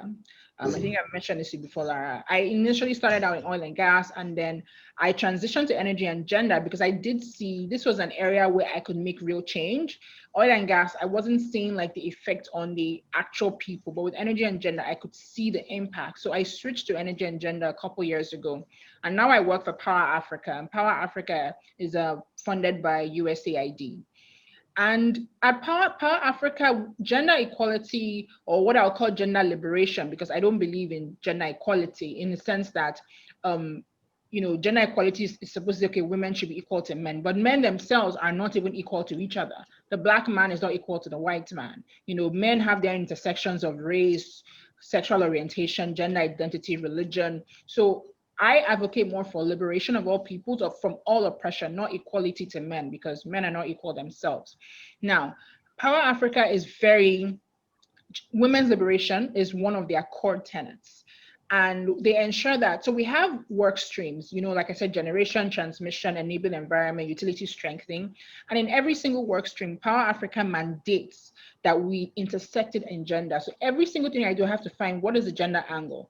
How can I improve women's participation? How can I increase women's access? Literally in every single work stream. If you cannot show the gender angle, we rarely move forward. So that is an organization that has kept gender at the top of its priorities. And we have a lot of women in many leadership positions within my company, within Power Africa, because again, it's demonstrable. And how women can support this is, first of all, to realize that there's more than enough for everybody. Because most women, when they get into leadership positions, they feel, okay, there's only a small amount of positions for all of us. So let me hold on to mine and not kind of help the younger women or support the younger women. But we have seen that mentorship and support is one of the greatest ways to pull women up, or for women to bring women up. And say for the energy industry, our biggest issues are to increase women's participation in the workforce and to increase women's access to energy services. And you have to, when you're designing like the activities to figure out how to do this, you have to consider your intervention. So how will this intervention I'm proposing, how will they impact women's access to electricity? How will they impact women's participation? And how will they build the capacity of governments and CSOs to address gender-based inequalities within their sphere of influence? If you don't start from that aspect, you're not going to make any headway. You need to design interventions specifically to addressing policy, addressing labor, addressing education, addressing access. I think I mentioned that in the first time I spoke as well, these 4 things. So women at the top, in fact, we can't even really put the burden of women at the top to do this, because they don't even have enough power themselves. It's kind of like the US, Barack Obama was president, but it's still an extremely racist institution. It's very white supremacist, so it doesn't mean because Barack Obama became president that racism disappeared overnight. And so it doesn't mean because Ngozi Okonjo-Iweala is now the DG of the WTO that women are no longer oppressed. So she herself alone, as a very powerful woman, or Kamala Harris as a vice president, still cannot fix the problem of inequalities. You still need the men who are the real decision makers to do this. And appealing to their self-interest could be one. Changing policy within companies. So obviously company policies are very important for making sure women are not harassed, where there's equal pay, equal working hours. You need to make sure the company policies are changed. You need to make sure things like recruitment are gender blind. So if you're issuing a notice for a job now, make sure of the pronouns you use. So instead of using he must do this, use they. And we've actually seen issues where when job applications were made gender neutral, you actually had more women apply, because when women see he, automatically their brain tells them this is not for me, even though it didn't say this must go to a man. So simply making applications they, and then putting a postscript saying women encouraged to apply, it actually gives women, because women, they see something, they don't think I'm not qualified for this, and they kind of leave it alone. So you need to put in extra steps, and that's where equity comes in. That's what equity is, to make sure all of us on an equal footing. Thank you so much, Adako. I think these are important points that, especially all that you said are very important, but the points that you raised around mainstreaming gender into your program is something that I believe in the heyday of not the SDG, what was the previous one is called MDGs. It's all time flies, I forget the MDGs. I call it a time for gender mainstreaming.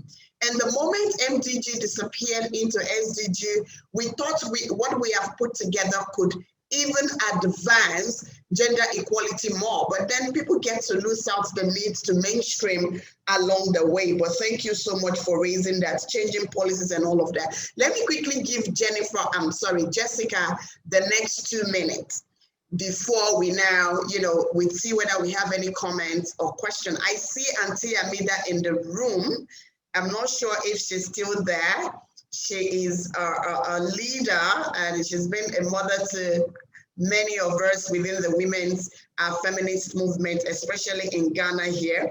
So Auntie Amida, if you're still in the room, I'm going to steal 2 minutes of your time to comment on the intergenerational gap and the need for coaching and mentoring, which Esther talked a lot about. I think it would be good to hear from an older generation of women activists like yourself. So Auntie Amida, if you are there, I've tried to message you privately, but I guess you didn't see those messages. So Jessica, I think the question on where to do the strategies, I think I'm going to start it with you, and I'm going to give all the speakers at least 1 minute to also tell us the how to achieve all the things, all the recommendations they have provided in terms of actions.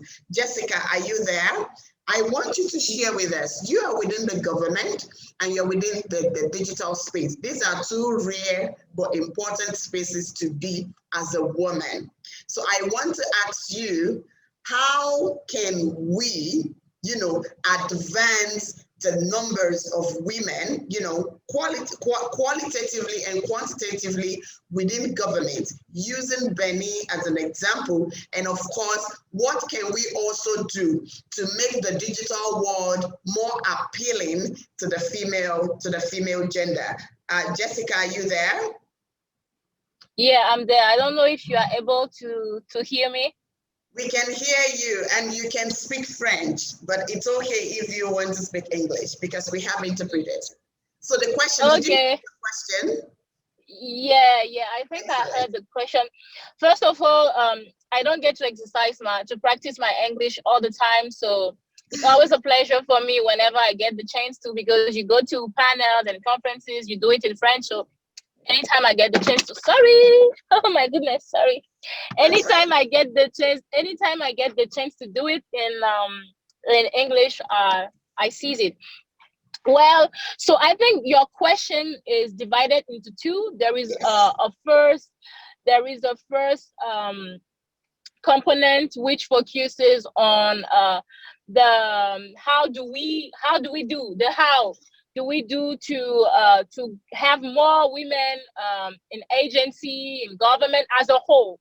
And then the second question is pretty much more focused on the digital sector in particular, right? So if I got you right, then I can go.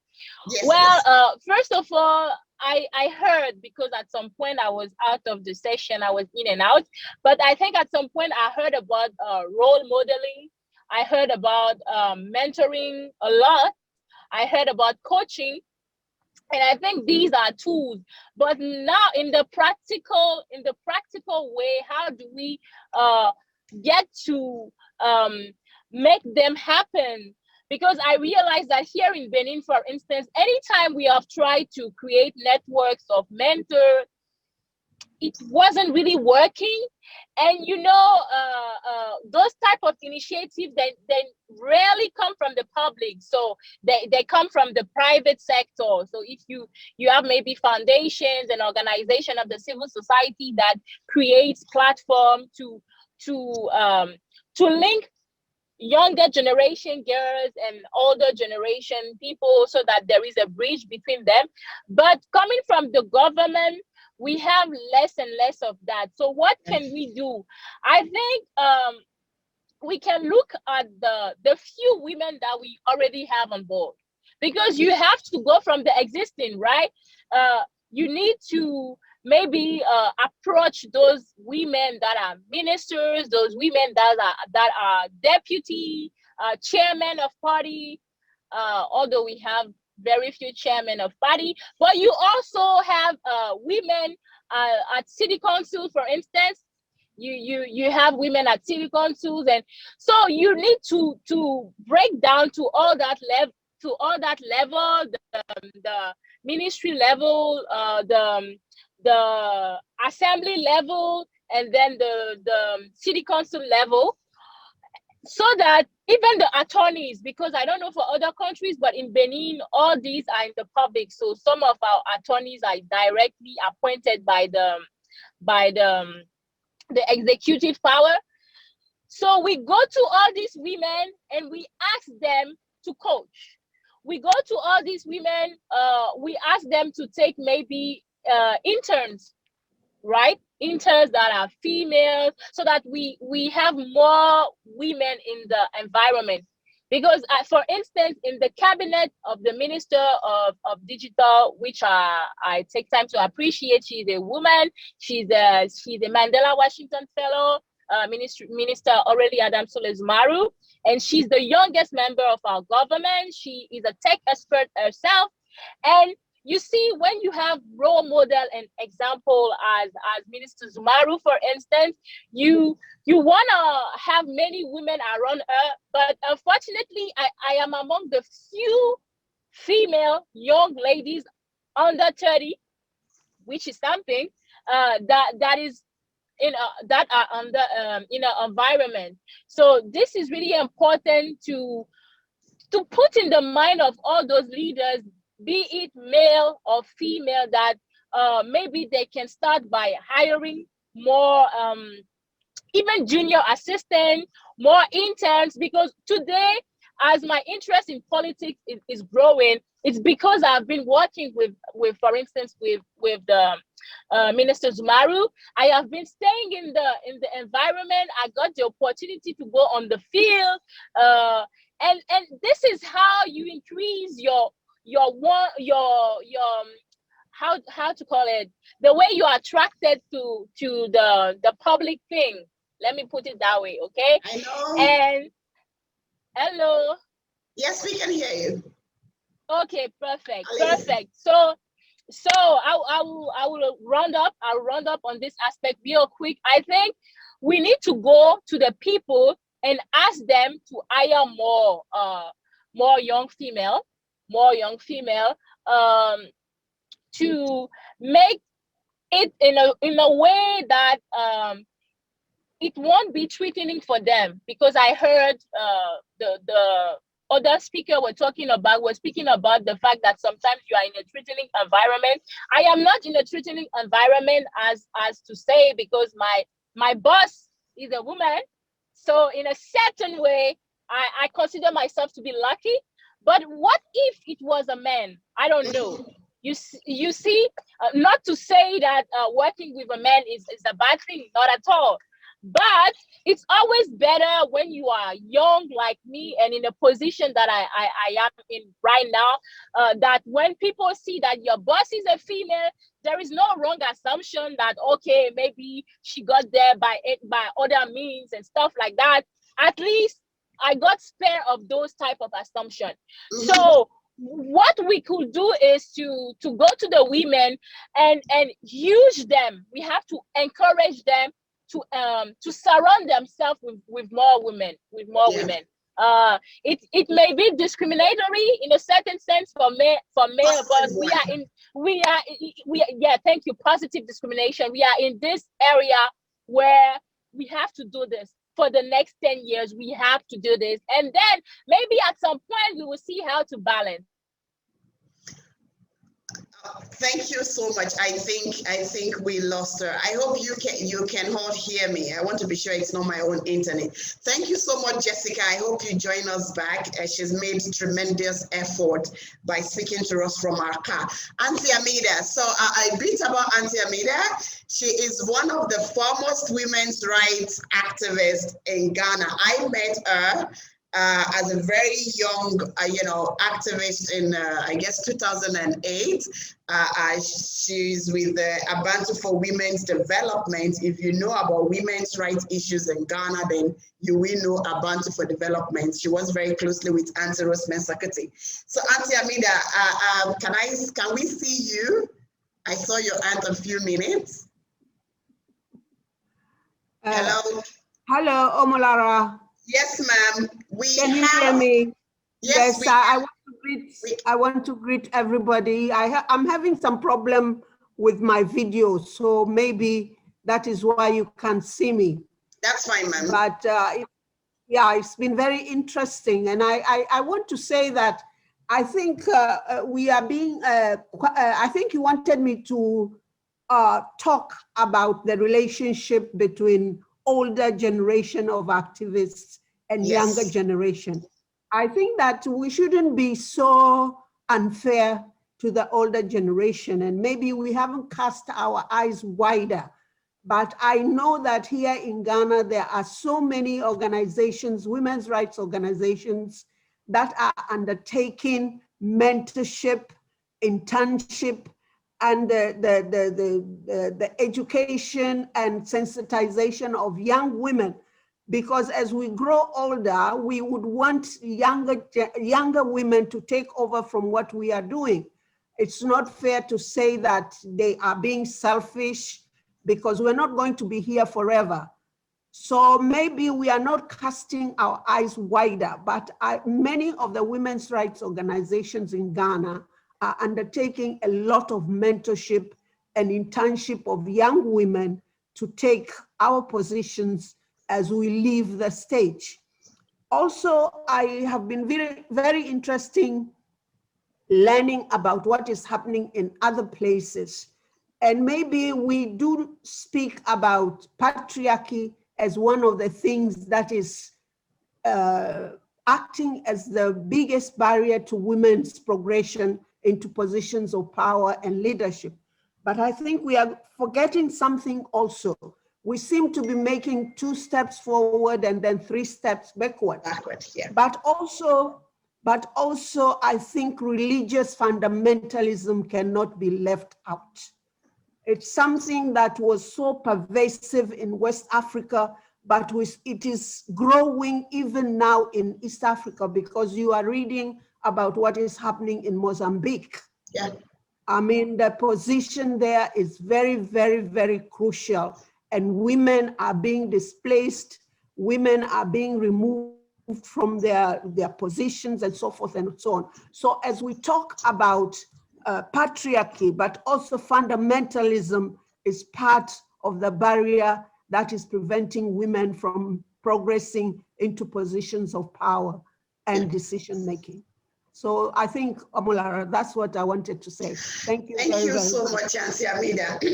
Thank you so much. It's really a thing of joy to chance on you today, and thank you for joining this this webinar. And not to embarrass you, I think a huge chunk of my strength as a women's rights person was stolen, you know, and hijacked from yourself and Auntie Rose and other senior, very, very senior colleagues, you know, in the field. We thank you for, you know, your contributions. I do agree with you to a very large extent that we should not be unfair.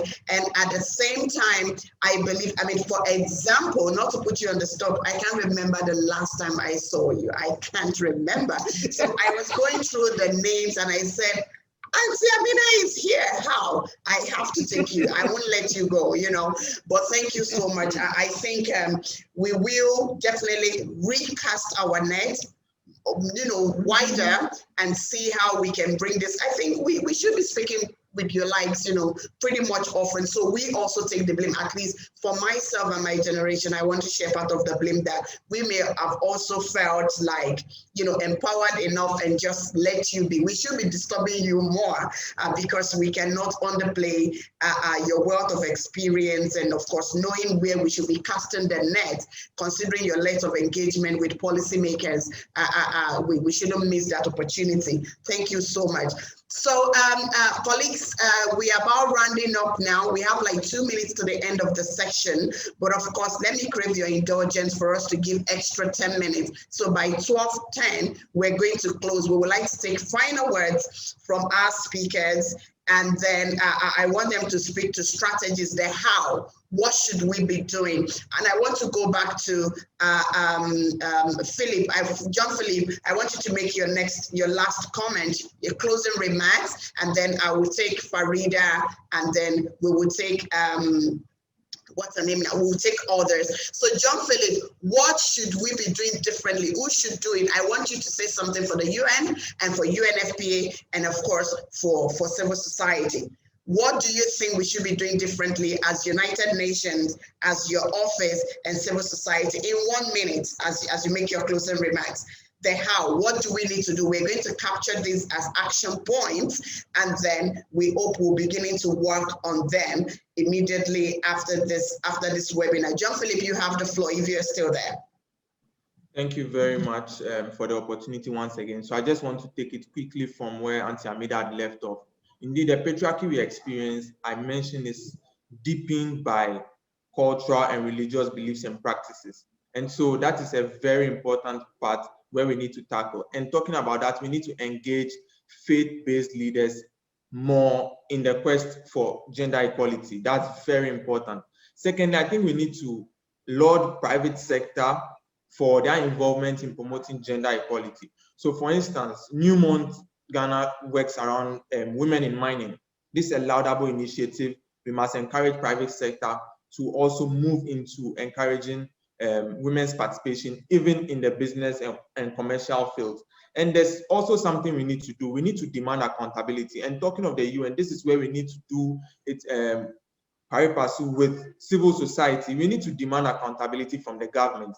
And what has happened, or what is a major barrier to women's participation in leadership, has been an issue of the lack of political will. The leaders sign on to this international instrument. They know what it is about.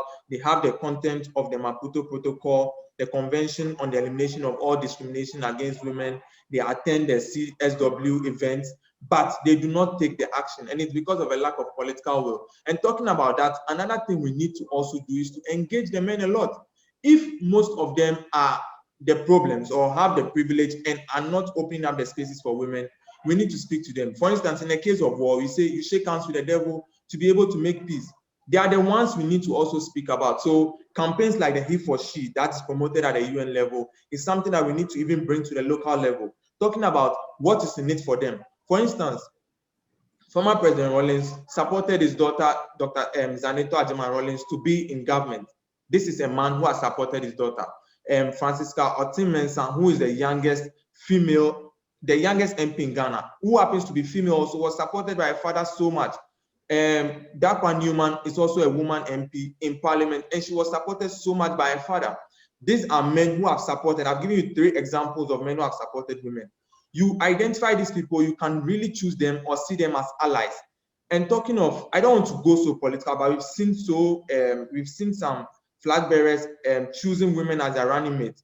That goes a long way, because for the first time in the body politic, we find that gender is being talked about, even in terms of how they are being viewed at the top leadership positions. These are small actions, but they go a long way. So in a nutshell, we need to change the perception in religion, we need to engagement, we need to laud private sector, and then demand accountability from government so that there's more political will to implement decisions that they sign on to. Thank you very much. Thank you so much, John Philip. I think you have put it very nicely. I got 4 points from you that will recount later. Thank you so much. Let me go to Farida. Your closing remarks, what should we be doing? And I think you should, in your submission, let's point some recommendations at ECOWAS, because we still have the regional protocol on gender equality that it's been difficult to own at the national level and see it yielding the intended result. So what should we be doing differently as activists, women leaders, and of course to government and the regional body? Farida, you have 2 minutes. Thank you. I will complement what Jean-Philippe said by highlighting the fact that we need to hold governments accountable. Accountability is quite important.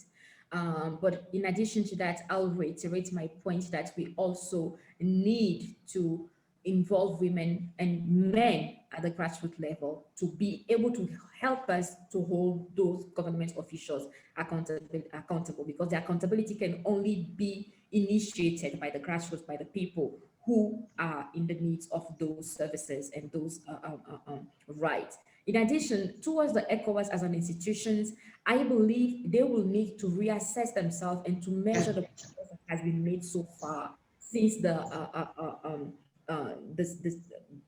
publication of the protocol on gender, to be able to assess what progresses have been made, where are they lacking in terms of implementation, and what have been the contributions to government in terms of advancing those rights, etc. So once this assessment is made, they will have a better and a clearer perspective in terms to how to address the shortcomings as well. Thank you. Thank you so much, Farida. I think this is important for ECOWAS, and not only on gender protocol. There are a number of protocols that we need to assess ourselves as civil society, and of course for ECOWAS to also introspectively, look at, and then we can address some of the findings from there. Thank you again. Let me go to Esther. I guess I saw you. Esther, if you are there, you have the chance to give your final remarks. What should civil society, women's led organization, women leaders, what should we be doing, especially to address the issue of intergenerational gap that you talked extensively about? Esther, are you still there or you left already? Okay, I think Esther is no longer in the room. So let me come to Adako. Adako, what would be your parting words? What should we do differently? I guess you started it already when you made your last submission, but in very concrete terms, what should we do and how should we be doing that? Hi, thank you, Lara. So I guess because women's work in particular was affected by the pandemic, record numbers of women quit their jobs to take care of kids. So one of the most effective and sustainable ways to address this is by applying a gender lens to economic data and gender disaggregation. So any effort to mitigate the fallout of COVID-19 or just of the forward pace of gender equality without a gender lens will dilute its efficacy. So I'd like to focus on gender budgeting. So governments need to engage like women-led CSOs in decision-making processes.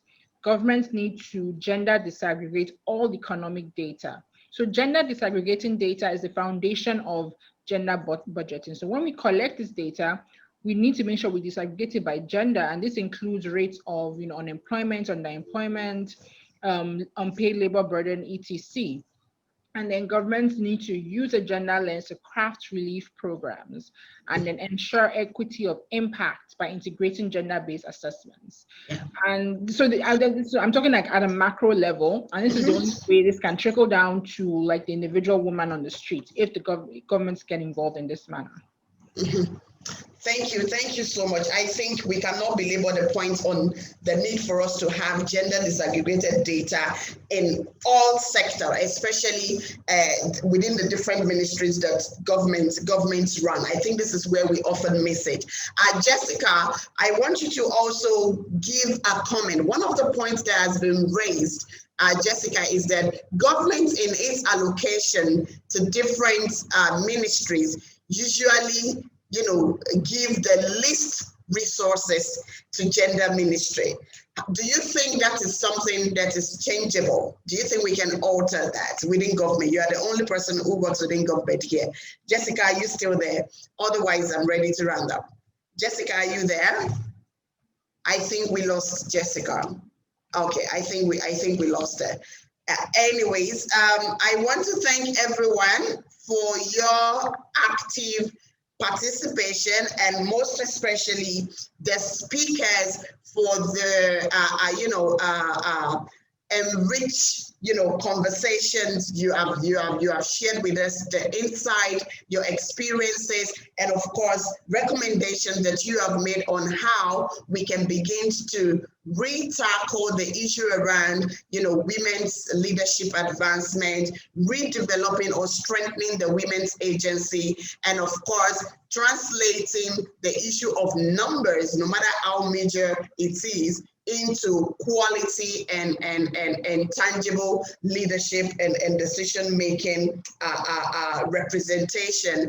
I want to thank you on behalf of WAXI, the management, and my executive director, Nana Fajino, is not here.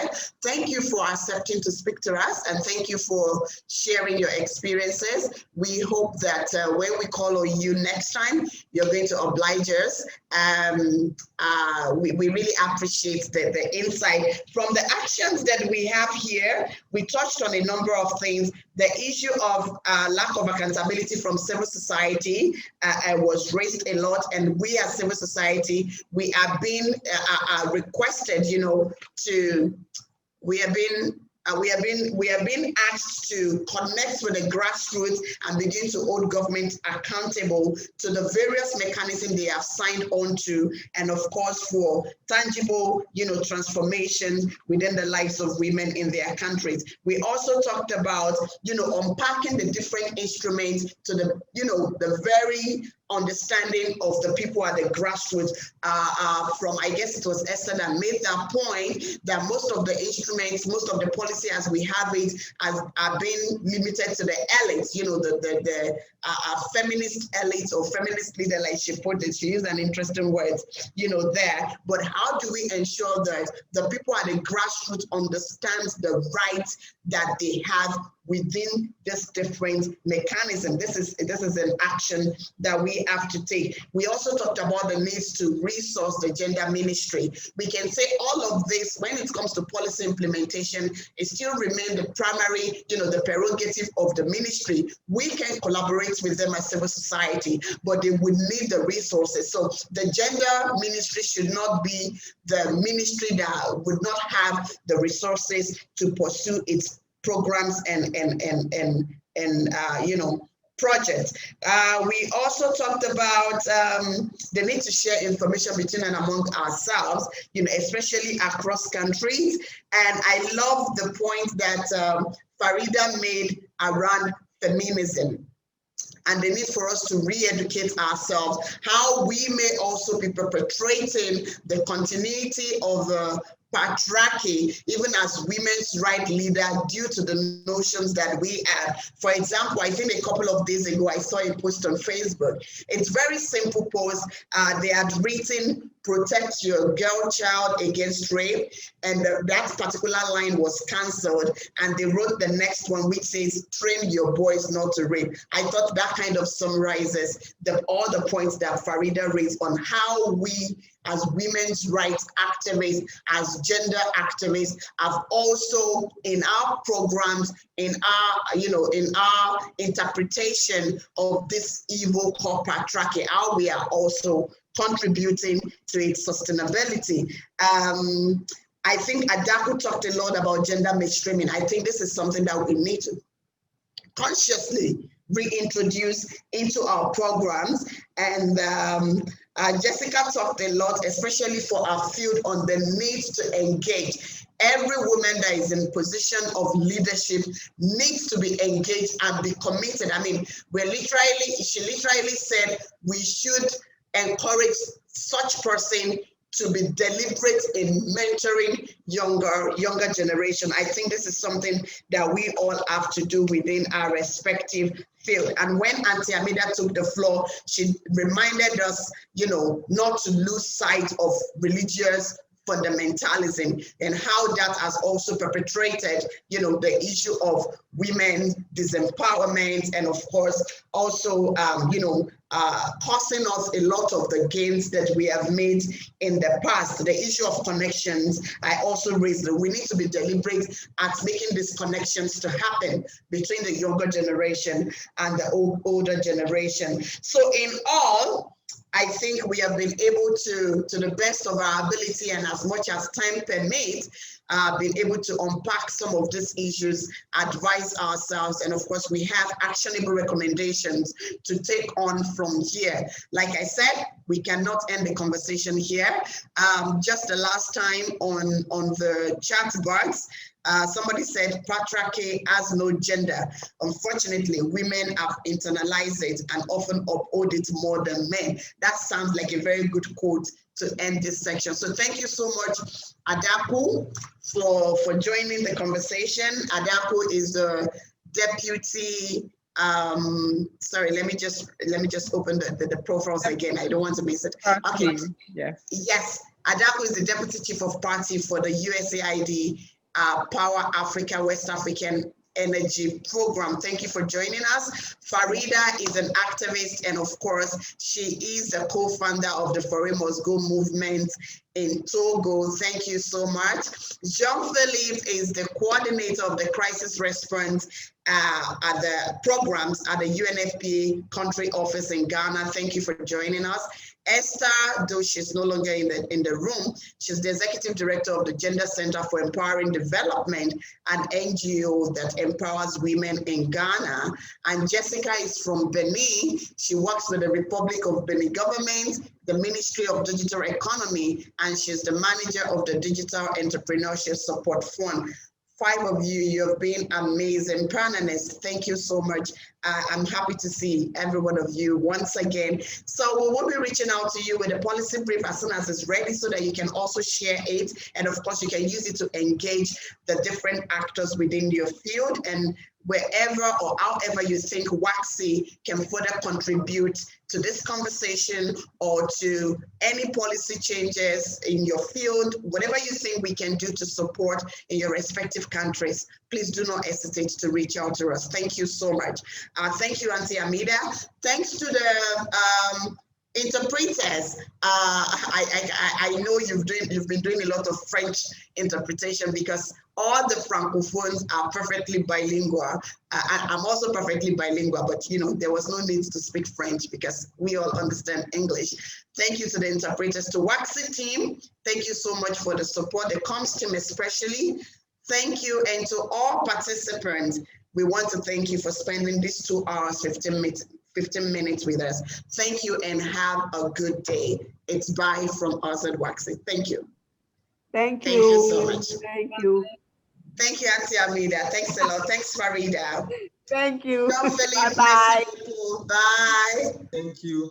Thank you so much. Thanks, Jean-Philippe. Thank you.